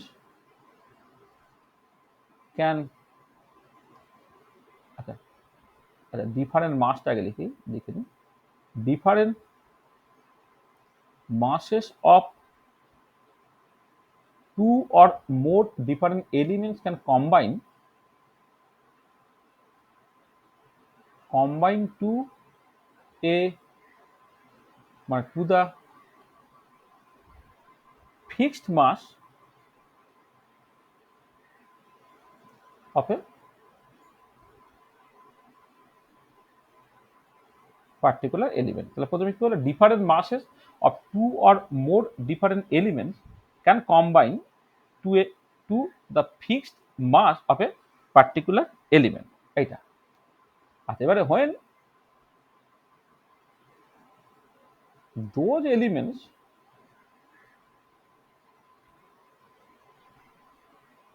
combine among themselves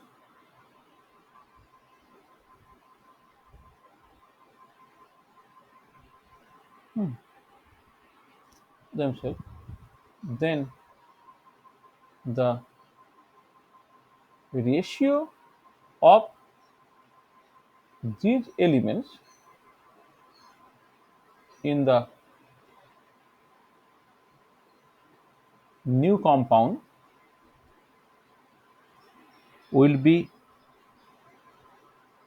the ratio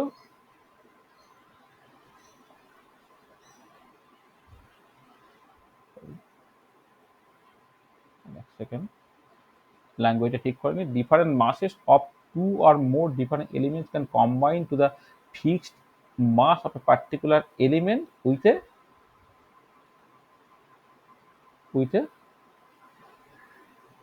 definite ratio। ঠিক আছে, with a definite ratio এটা বলে দেওয়া উচিত ছিল। when those elements combine among themselves then the ratio of these elements in the new compound will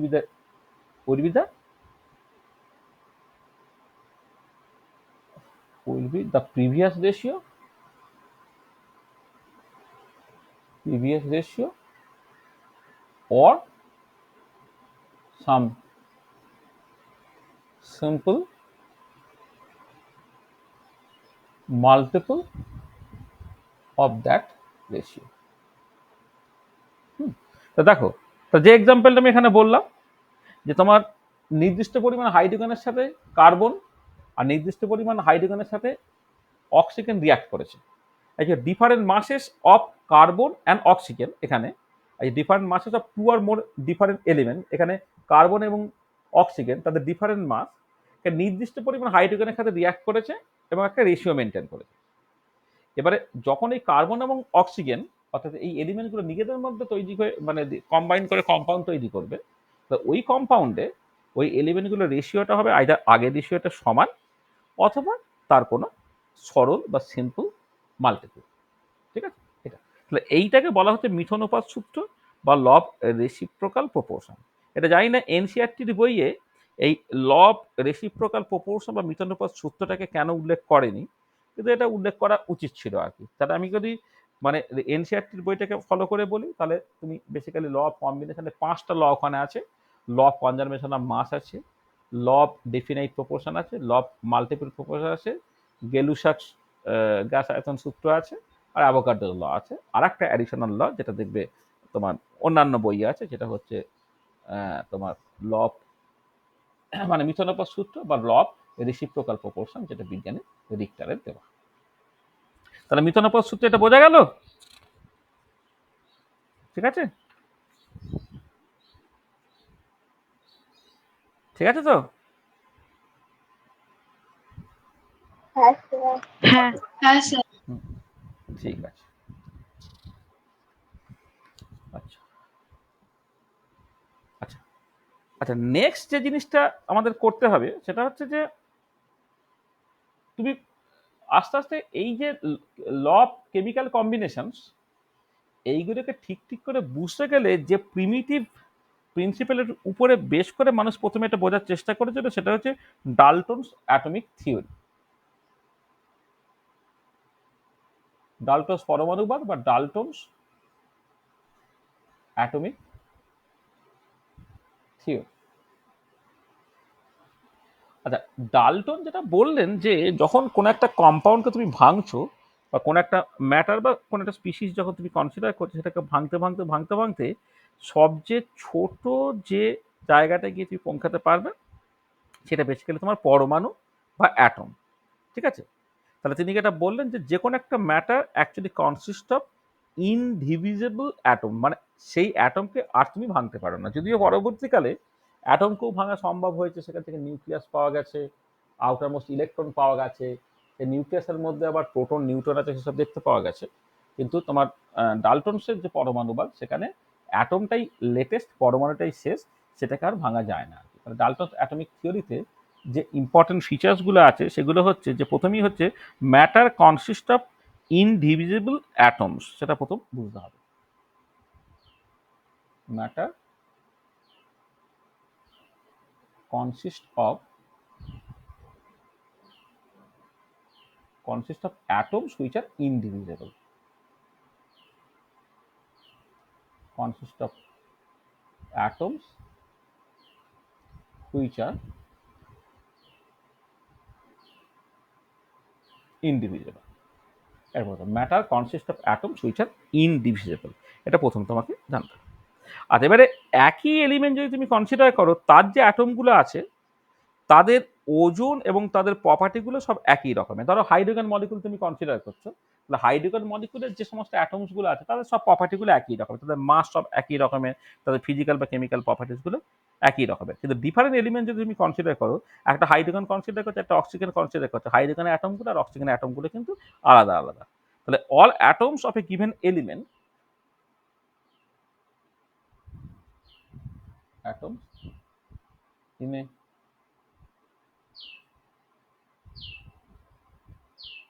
all atoms in a given element have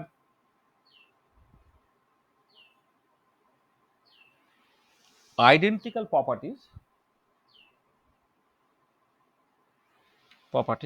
including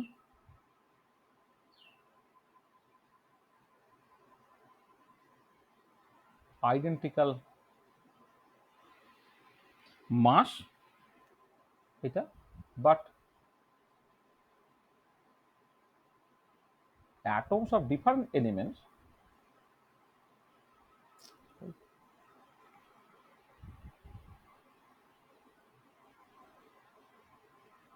atoms of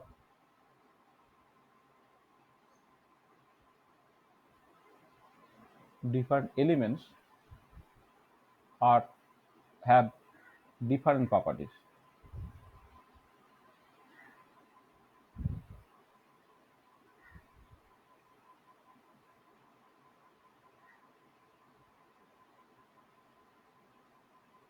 different property।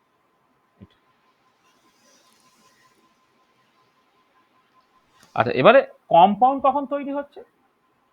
Compound হচ্ছে দুটো different এলিমেন্টের atom যখন combined হয় একটা particular প্রপোর্শনে বা particular রেশিওতে, তখন actually compound তৈরি হয়। When atoms of two different elements combine with a definite ratio, then a compound is formed. তো একটা কম্পাউন্ড তৈরি হচ্ছে এটা। আচ্ছা, কেমিক্যাল রিয়াকশনটা কি? যখন কোনো রাসায়নিক বিক্রিয়া ঘটে তখন যেটা হয় যে রিঅর্গানাইজেশন অফ অ্যাটমস হয়। অ্যাটমসগুলো তার জাস্ট তার ওরিয়েন্টেশন, হ্যাঁ, তার বিন্যাসটা যা সিম্পলি পাল্টে যায়। কিন্তু অ্যাটম কখনো তৈরিও হবে না, তোমার ধ্বংসও হবে না। মানে atom can never be created or destroyed. Atoms can never be created or destroyed in a chemical reaction.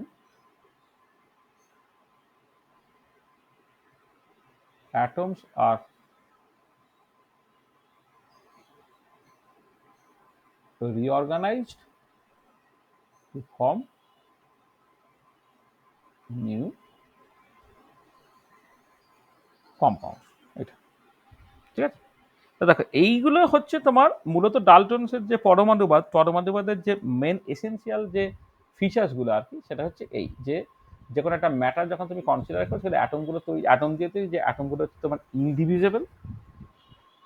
এবারে একই এলিমেন্টে যদি অ্যাটম হয় তাদের ওজন এবং তাদের ধর্মগুলো একই রকমের, কিন্তু ডিফারেন্ট অ্যাটমের এলিমেন্ট হলেই তাদের ধর্মগুলো তোমার আলাদা হয়ে যাবে এটা। আর অ্যাটম যখন ডিফারেন্ট এলিমেন্টের অ্যাটম যারা আছে, মানে ডিফারেন্ট এলিমেন্টের হাইড্রোজেনের অ্যাটম একটা আর অক্সিজেনের অ্যাটম, তারা কম্বাইন করে তোমার নতুন কম্পাউন্ড তৈরি করতে পারে এ করে। আর কোনো একটা কেমিক্যাল রিয়াকশনে অ্যাটম তৈরি হবে বা ধ্বংস হবে এরকম নয়, যেটা হতে পারে জাস্ট ওই একই অ্যাটমগুলো আছে তারা জাস্ট রিঅর্গানাইজ হলো, মানে ওই পরবর্তীকালে দেখবে কিছু বন্ড ভাঙলো, কিছু বন্ড তৈরি হলো, যে জাস্ট ওরিয়েন্টেশনটা পাল্টালো, রিঅর্গানাইজেশন হলো, বা নতুন কম্পাউন্ড তৈরি হলো। কিন্তু তার মানে তোমার যে নতুন কিছু অ্যাটম তৈরি হয়ে গেল বা নতুন কিছু অ্যাটম ডিস্ট্রয়েড হয়ে গেল সেটা কিন্তু না। ঠিক আছে? তা এইগুলো হচ্ছে ডাল্টনের যে অ্যাটমিক থিওরি বা ডাল্টনের যে পরমাণুবাদ, তার জাস্ট মেন ইসেন্সিয়াল ফিচার। ঠিক আছে, ডাল্টনের পরমাণুবাদের মূল কথাটা বুঝতে পেরেছো? হ্যাঁ। আচ্ছা, আর এবারে এই ডাল্টনের পরমাণুবাদ দিয়ে কিন্তু তুমি অনেক কিছু ব্যাখ্যা করতে পারছো। দেখো, অনেক কিছু ব্যাখ্যা করতে পারছো, মানে তুমি এই যে কেমিক্যাল কম্বিনেশনের ল অফ কেমিক্যাল কম্বিনেশনের অনেকটাই কিন্তু তুমি ডাল্টনের পরমাণুবাদ দিয়ে ব্যাখ্যা করে ফেলতে পারবে। কিন্তু পরবর্তীকালে দেখবে যে এর বেশ কিছু কিছু ডিফেক্ট আছে। কিন্তু প্রথমটাই তো তুমি বুঝতে পারছো যে অ্যাটম যে মানে তাকে যে ভাঙা যায় না, ইনডিভিজিবল, এটাই তো অ্যাকচুয়ালি ভুল। পরবর্তীকালে তুমি দেখবে ফিশন বা ফিউশন রিয়াকশনের থ্রু দিয়ে অ্যাটমকে কিন্তু ভাঙা সম্ভব হচ্ছে, সেটাই তো মূল তোমার জায়গাটা আর কি। হ্যাঁ, আর এইটা দিয়ে তোমার এখানে দেখো এই ভলিউম নিয়ে কোনো কথাবার্তা বলেনি। আর এখানে মলিকুলের যে কনসেপ্টটা আর কি, মলিকুলের কনসেপ্টটা ডাল্টনের পরমাণুর মধ্যে এসব চিরফির না আর কি। এইগুলো তোমার পরবর্তীকালে সুইটেবলি মডিফাইড হয়ে যাবে। এগুলো আসলে কি বলতো, এগুলোর যে সেটা হিস্টোরিক্যাল একটা ইম্পর্টেন্স আছে আর কি।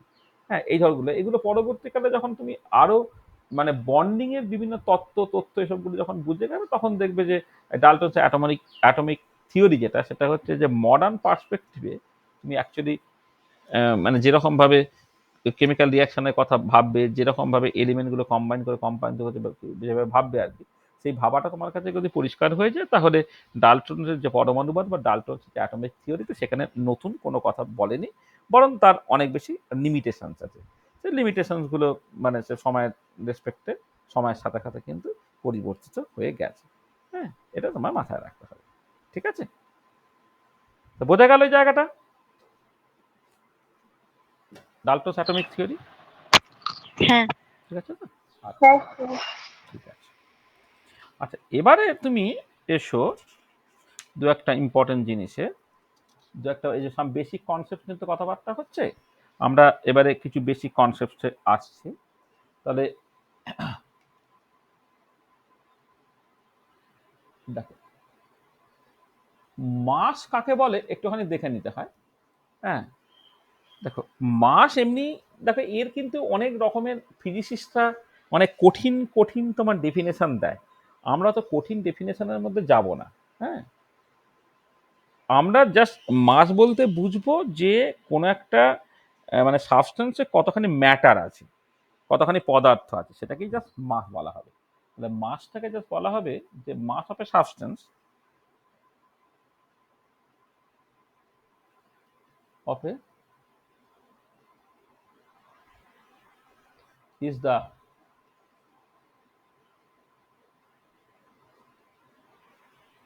amount of matter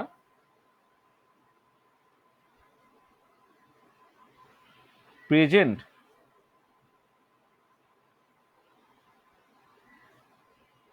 present in it.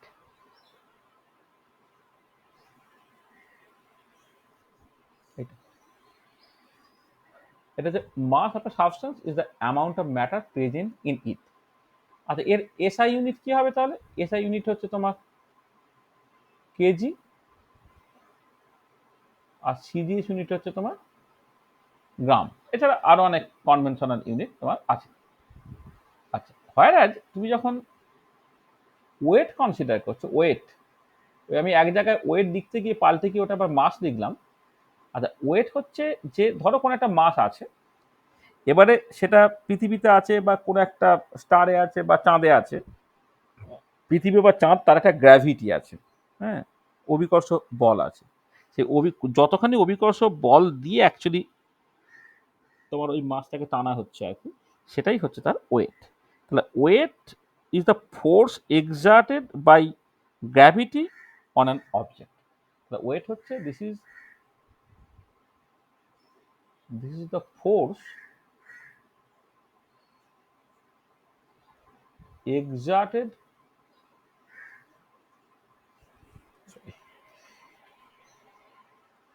exerted by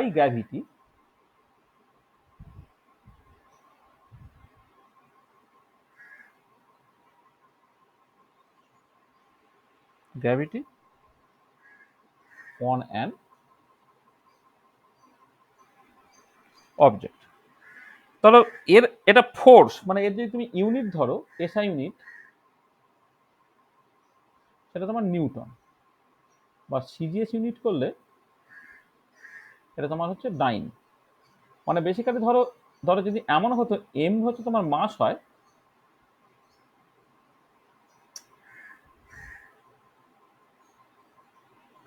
কোন একটা অবজেক্ট তুমি কনসিডার করছো, এমটা যদি তোমার মাস হয়, আর জিটা যদি অ্যাক্সিলারেশন ডিউ টু গ্র্যাভিটি হয়,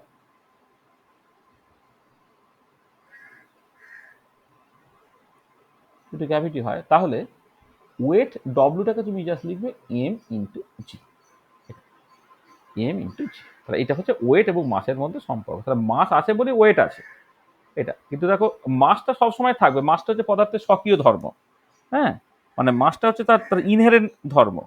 হোয়ারাজ ওয়েটটা কিন্তু তোমার ওটা ভ্যারি করবে। তাহলে এটা মানে এটা আইনস্টাইনের ইকুয়াল টু এমসি স্কোয়ারটাকে মাথায় মানে বাইরে রেখে আমি বলছি কিন্তু, ঠিক আছে, এখানে কতগুলি মানে মানে ওই যে ওই মাস এনার্জিতে কনভার্সন হয়, তোমাকে ওইটাকে মাথাতে রাখছি না, মাস এনার্জি কনভার্সনটা অনেক পরের কথা। তাহলে মাস অফ এ সাবস্টেন্স সেটা হচ্ছে কনস্ট্যান্ট, তুমি যেখানেই নিয়ে যাও।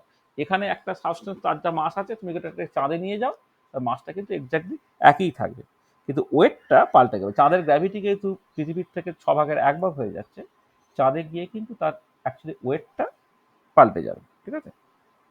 The mass of a substance is mass of A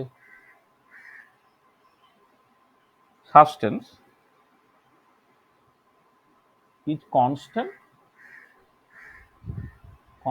it does not vary from place to place, এইটা। whereas weight of an object varies with place to place, varies with place to place। weight of an object varies with place to place, কারণ গ্র্যাভিটিটা বিভিন্ন জায়গায় বিভিন্ন। এই আমাদের even কলকাতার যা gravity, তোমার এতে যদি যাও, দার্জিলিংয়ে যাও, তার গ্র্যাভিটিটা পাল্টে যাচ্ছে। এটা অনেক সময় অনেক কিছুর উপর নির্ভর করে আর কি। কোন হাইটে আছো, হ্যাঁ, তারপরে তোমার ধরো মানে সেন্টার থেকে তোমার ডিস্টেন্সটা কত, ইত্যাদি অনেক কিছুর উপরে এটা নির্ভর করে। ঠিক আছে?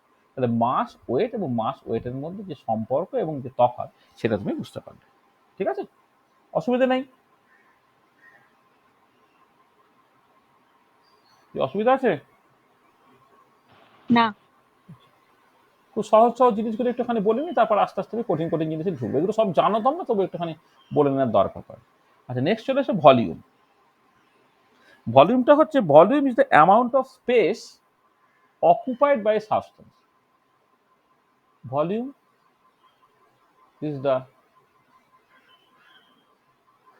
amount of place occupied by a substance.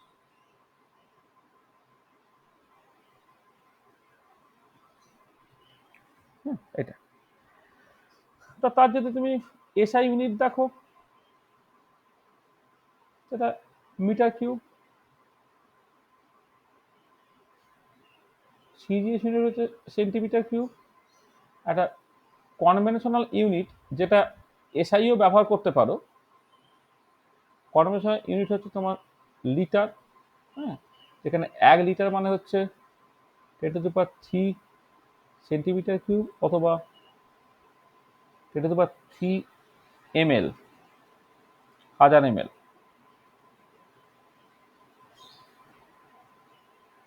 10⁻³ ml এটা।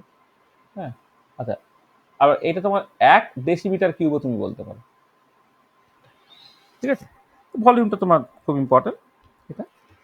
আচ্ছা, এবারে যখন মাস এবং ভলিউম তুমি জেনে গেলে, সেইখান থেকে তোমাকে যেটা করতে হয় সেটা হচ্ছে তোমার ডেনসিটি।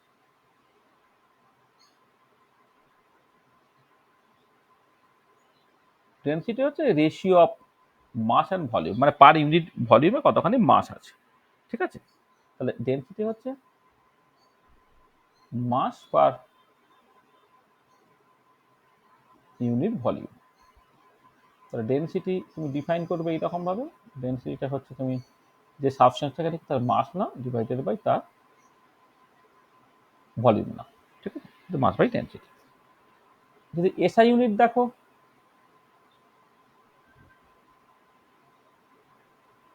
আচ্ছা, এটাকে তুমি এই ডেনসিটিটাকে রো দিয়ে এক্সপ্রেস করতে হয়, মাসটাকে এম দিয়ে এক্সপ্রেস করতে হয়, ভলিউমটাকে ভি দিয়ে এক্সপ্রেস করতে হয়। এসআই ইউনিট অফ ডেনসিটি, সেটা হচ্ছে মাসটাকে যদি কেজিতে লেখো, ভলিউমটাকে যদি মিটারে লেখো, তাহলে কেজি মিটার টু দি পাওয়ার -2, এটা। আর সিজিএস ইউনিট অফ ডেনসিটি যদি হয়, তাহলে মাসটা গ্রামে লিখবে, আর ভলিউমটা সেন্টিমিটার কিউবে লিখবে, তাই গ্রাম পার সেন্টিমিটার কিউব। এটা ইউজুয়ালি ডেনসিটি তোমাকে এইরকমভাবে এক্সপ্রেস করতে হয়।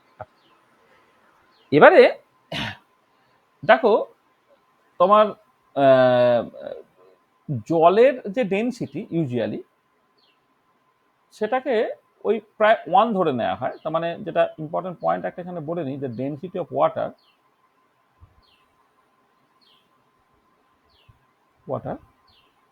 এইটা তোমার ওই এরকম অ্যাপ্রক্সিমেটলি 1 গ্রাম পার সেন্টিমিটার কিউব, এটা ধরে নিতে হয় ডেনসিটি অফ ওয়াটার। এটা কিন্তু অ্যাকচুয়ালি যে সবসময় এক্স্যাক্টলি 1 গ্রাম পার সেন্টিমিটার কিউব হবে সেরকম না, সেটা টেম্পারেচারের উপর নির্ভর করবে।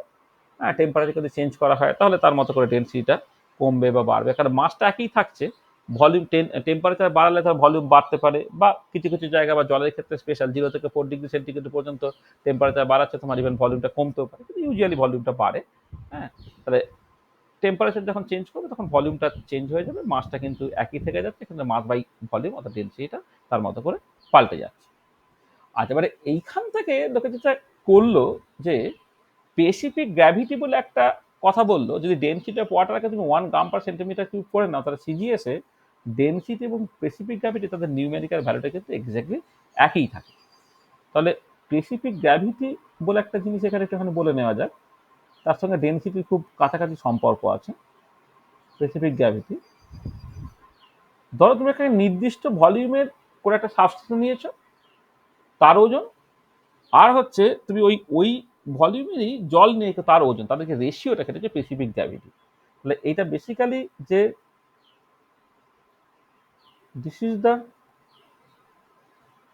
Ratio of density of a substance to the density of water. এটা মানে ব্যাপারটা কিরকম, তাহলে স্পেসিফিক গ্র্যাভিটি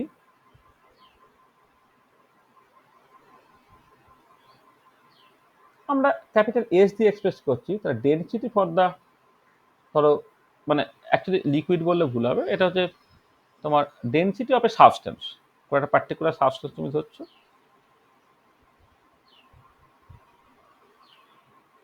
যে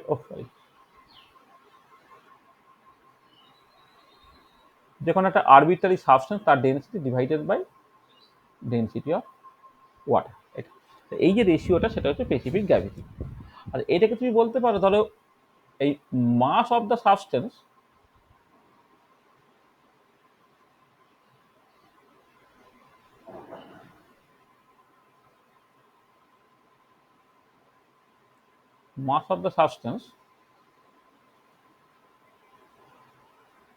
বাই ভলিউম, আর নিচটা হয়ে যাবে তোমার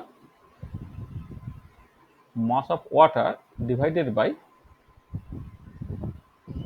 সেম ভলিউম।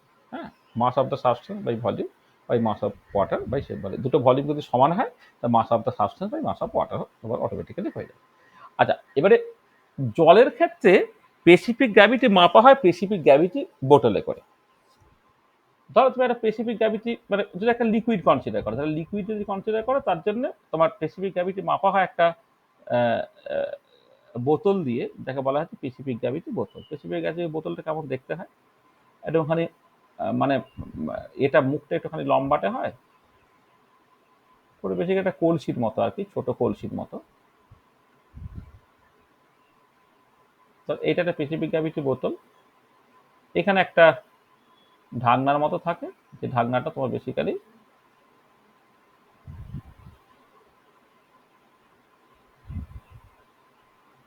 ফাঁকা টাইপের থাকে। হ্যাঁ, আচ্ছা এইটাকে এটা করতে হবে, এটা হচ্ছে স্পেসিফিক গ্র্যাভিটি বোতল।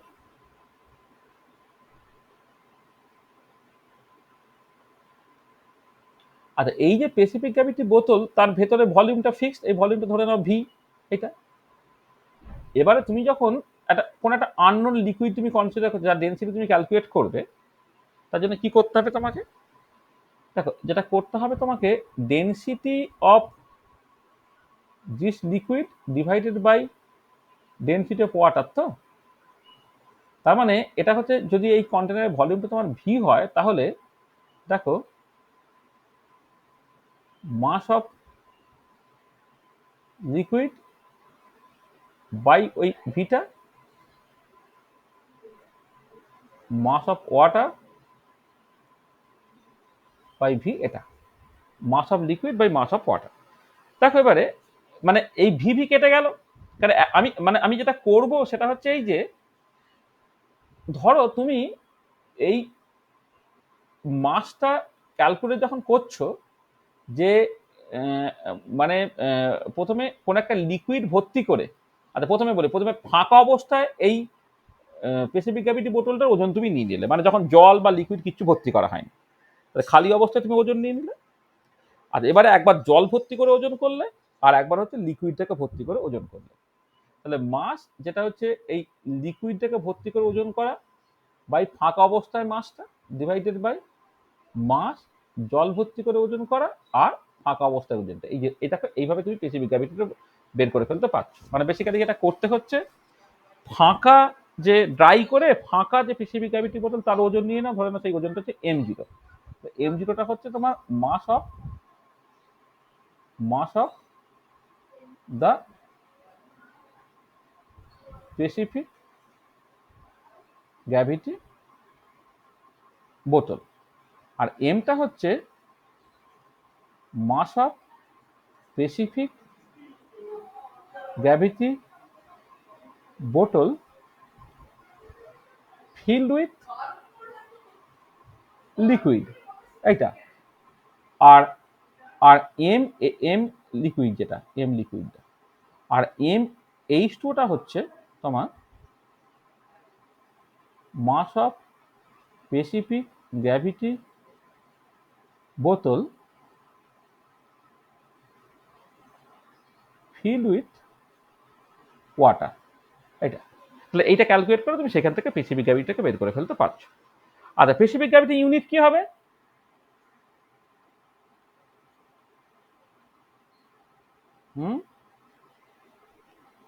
সেটা তো ইউনিটলেস, কারণ দুটো একই রকম কোয়ান্টিটি, মানে দুটো ডেনসিটি রেশিও নিচ্ছে পরে এটা কিন্তু আলটিমেটলি তোমার ইউনিটলেস হিসেবে অ্যাপিয়ার করবে। ঠিক আছে, বুঝতে পেরেছো? হ্যাঁ। তাহলে ডেনসিটি এবং স্পেসিফিক গ্র্যাভিটি তাদের তফাৎ আছে। এবারে যদি তোমার জলের ডেনসিটিটাকে 1 গ্রাম পার সেন্টিমিটার কিউব ধরে নাও, তাহলে কোনো একটা সাবস্টেন্সের ডেনসিটি এবং স্পেসিফিক গ্র্যাভিটি তার নিউমেরিক্যাল ভ্যালুটা একই বেরোবে, কিন্তু দুটো অ্যাকচুয়ালি আলাদা কোয়ান্টিটি। প্রথম কথা হচ্ছে টেম্পারেচার চেঞ্জ করলে তোমার যখন পাল্টে যাবে, density of water 1 gram per centimetre cube যখন থাকবে না, সেটা যখন পাল্টে যাবে তখন কিন্তু ডেনসিটি এবং স্পেসিফিক গ্র্যাভিটির ইভেন নিউমেরিক্যাল ভ্যালুটাও এক হবে না। সেটা তোমায় মাথায় রাখতে হবে। কারণ টেম্পারেচার ভেরিয়েশনস অফ ভলিউম সেটা একটা সাবস্টেন্সের ক্ষেত্রে এবং জলের ক্ষেত্রে কিন্তু আলাদা, সেটাকে তোমার মাথায় রাখতে হবে। ঠিক আছে, এইটা। আচ্ছা, আজকে কি ক্লাস আছে, সৃজনীর কি পড়া আছে? হ্যাঁ। ও, পড়া আছে, তাই তো? আচ্ছা, এক সেকেন্ড।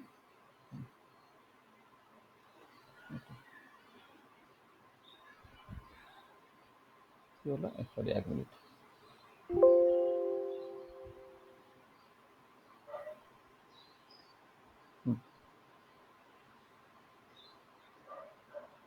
যা বাবা, কি হচ্ছে?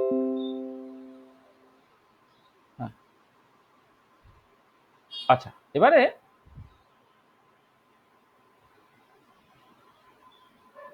এক সেকেন্ড, 1 মিনিট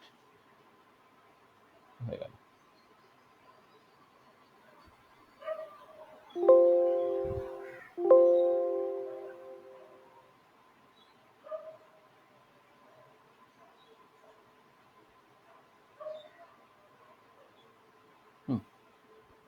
আচ্ছা, তাহলে আমার মনে হয় আজকে এই পর্যন্ত তাহলে রেখে দিচ্ছি। হ্যাঁ, তাহলে ওর যে পড়া টড়া আছে, তাহলে আমরা নেক্সট দিনে কি করবো? দেখো, নেক্সট দিনে আমাদের অনেকগুলো ইম্পর্টেন্ট কনসেপ্ট এখনো বাকি আছে। আমরা মোটামুটি 2-3 দিনের মধ্যে এটাকে করে নেওয়ার চেষ্টা করবো। এক সেকেন্ড, লো ডিক স্ট্রেস কি বলছে রে বাবা?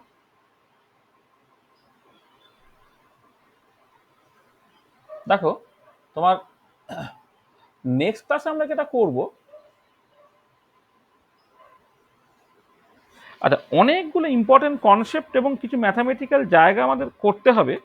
অনেকগুলো ইম্পর্টেন্ট কনসেপ্টের মধ্যে আমাদের ধরো মানে যেটা ইম্পর্টেন্ট ব্যাপার, যে অ্যাটমিক মাস, মলিকুলার মাস, এই যে কনসেপ্টগুলো, atomic mass,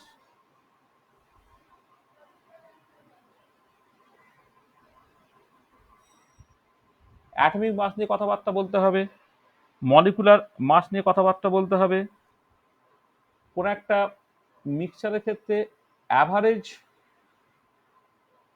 molar and atomic mass, সেগুলোকে বুঝতে হবে। যখন আইসোটোপ আরে থাকে আর কি, তখন এটা খুব ইম্পর্টেন্ট হয়। আচ্ছা, কিছু কিছু ক্ষেত্রে দেখা যায় যে সোডিয়াম ক্লোরাইড বা ইত্যাদির ক্ষেত্রে ওটা হচ্ছে মলিকুল ফর্মে এক্সিস্টই করে, তখন হচ্ছে পরমালা মাস, এটা আমাদের দেখতে হবে। আচ্ছা, এবারে আমাদের বিভিন্ন রকমের ইউনিটগুলো বুঝতে হবে। কনসেন্ট্রেশনের যে বিভিন্ন রকমের ইউনিট থাকে আর কি, সেগুলোকে একটুখানি বুঝতে হবে। কনসেন্ট্রেশনের ইউনিটের মধ্যে হচ্ছে ধরো তোমার এই নর্মালিটি,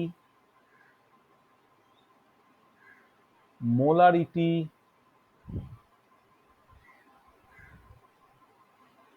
মোলালিটি, হ্যাঁ, এইগুলো। তাহলে এইগুলোকে বুঝতে গেলে, নর্মালিটি বুঝতে গেলে তোমার ইকুইভ্যালেন্ট ওয়েট বলে একটা ব্যাপার আছে, যে কনসেপ্টটা একটুখানি তোমার অসুবিধা হতে পারে। ইকুইভ্যালেন্ট ওয়েট, তুল্যাঙ্ক ভার, এইটা তোমাদের বুঝতে হবে। মোল ফ্র্যাকশন, এগুলোকে বুঝতে হবে এইটা। হ্যাঁ, আর তারপরে আরেকটা ইম্পর্টেন্ট জিনিস, এই কনসেপ্টগুলো তো সাধারণ জাস্ট কনসেপ্ট, এগুলো তোমরা আগেই পড়ে এসেছো। এটা ছাড়া আর একটা ইম্পর্টেন্ট জিনিস, সেটা নিটের সিলেবাস আলাদা করে উল্লেখ করা নেই, কিন্তু বইয়ের চ্যাপ্টারে আছে এবং আমাদের খুব ভালো করে পড়তে হবে। সেটা হচ্ছে rounding of number, rounding of significant figures বা সিগনিফিক্যান্ট নাম্বার। এই দুটো জিনিস, রাউন্ডিং অফ এবং সিগনিফিক্যান্ট ফিগার বা সিগনিফিক্যান্ট নাম্বার, এগুলোকে বুঝতে হবে। আর তার সঙ্গে সঙ্গে দুটো অ্যাডিশনাল জিনিস আমি একটুখানি বলে দেবো, সেটা হচ্ছে এরার জিনিসটা কি, সেখান থেকে অ্যাকিউরেসি, এই থেকে একটুখানি বলা। আর একটা হচ্ছে স্ট্যান্ডার্ড ডেভিয়েশন, এটা আনসার্টেনটি প্রিন্সিপাল বা ইত্যাদির ক্ষেত্রে স্ট্যান্ডার্ড ডেভিয়েশন টার্মটা তোমরা হয়তো শুনে থাকতে পারো। স্ট্যান্ডার্ড ডেভিয়েশন, সেখান থেকে প্রিসিশন। এই কনসেপ্টগুলো আমরা কালকে আলোচনা করব, ঠিক আছে? ঠিক আছে, আচ্ছা কালকে কি দুটো থেকে ক্লাস নিলে কারো অসুবিধা হবে? কালকে ক্লাসটা দুটো থেকে নিলে অসুবিধা হবে? না, অসুবিধা নেই। না না, অসুবিধা নেই। আচ্ছা, তাহলে আমি কালকে দুটো থেকে ক্লাস নেবো। হ্যাঁ, তাহলে আমরা অনলাইন ক্লাসই হবে কালকে? হ্যাঁ, কালকে অনলাইন ক্লাস হবে। ঠিক আছে? তাহলে আমরা এই এই এই পর্যন্ত, মানে এই কনসেপ্টগুলো পরের দিন ইন্ট্রোডিউস করে দেবো, তারপরে একদিন তোমার এমসিকিউ বা ইত্যাদি নিয়ে আলোচনা করবো। 2-3টে ক্লাসের মধ্যে কিন্তু এই পার্টটা আমরা করে ফেলতে পারবো। ঠিক আছে, তা দেখো যাদের যাদের অসুবিধা হলো তারা একটুখানি বলে নাও, যাদের যা যা অসুবিধা আছে একটুখানি বলে নাও।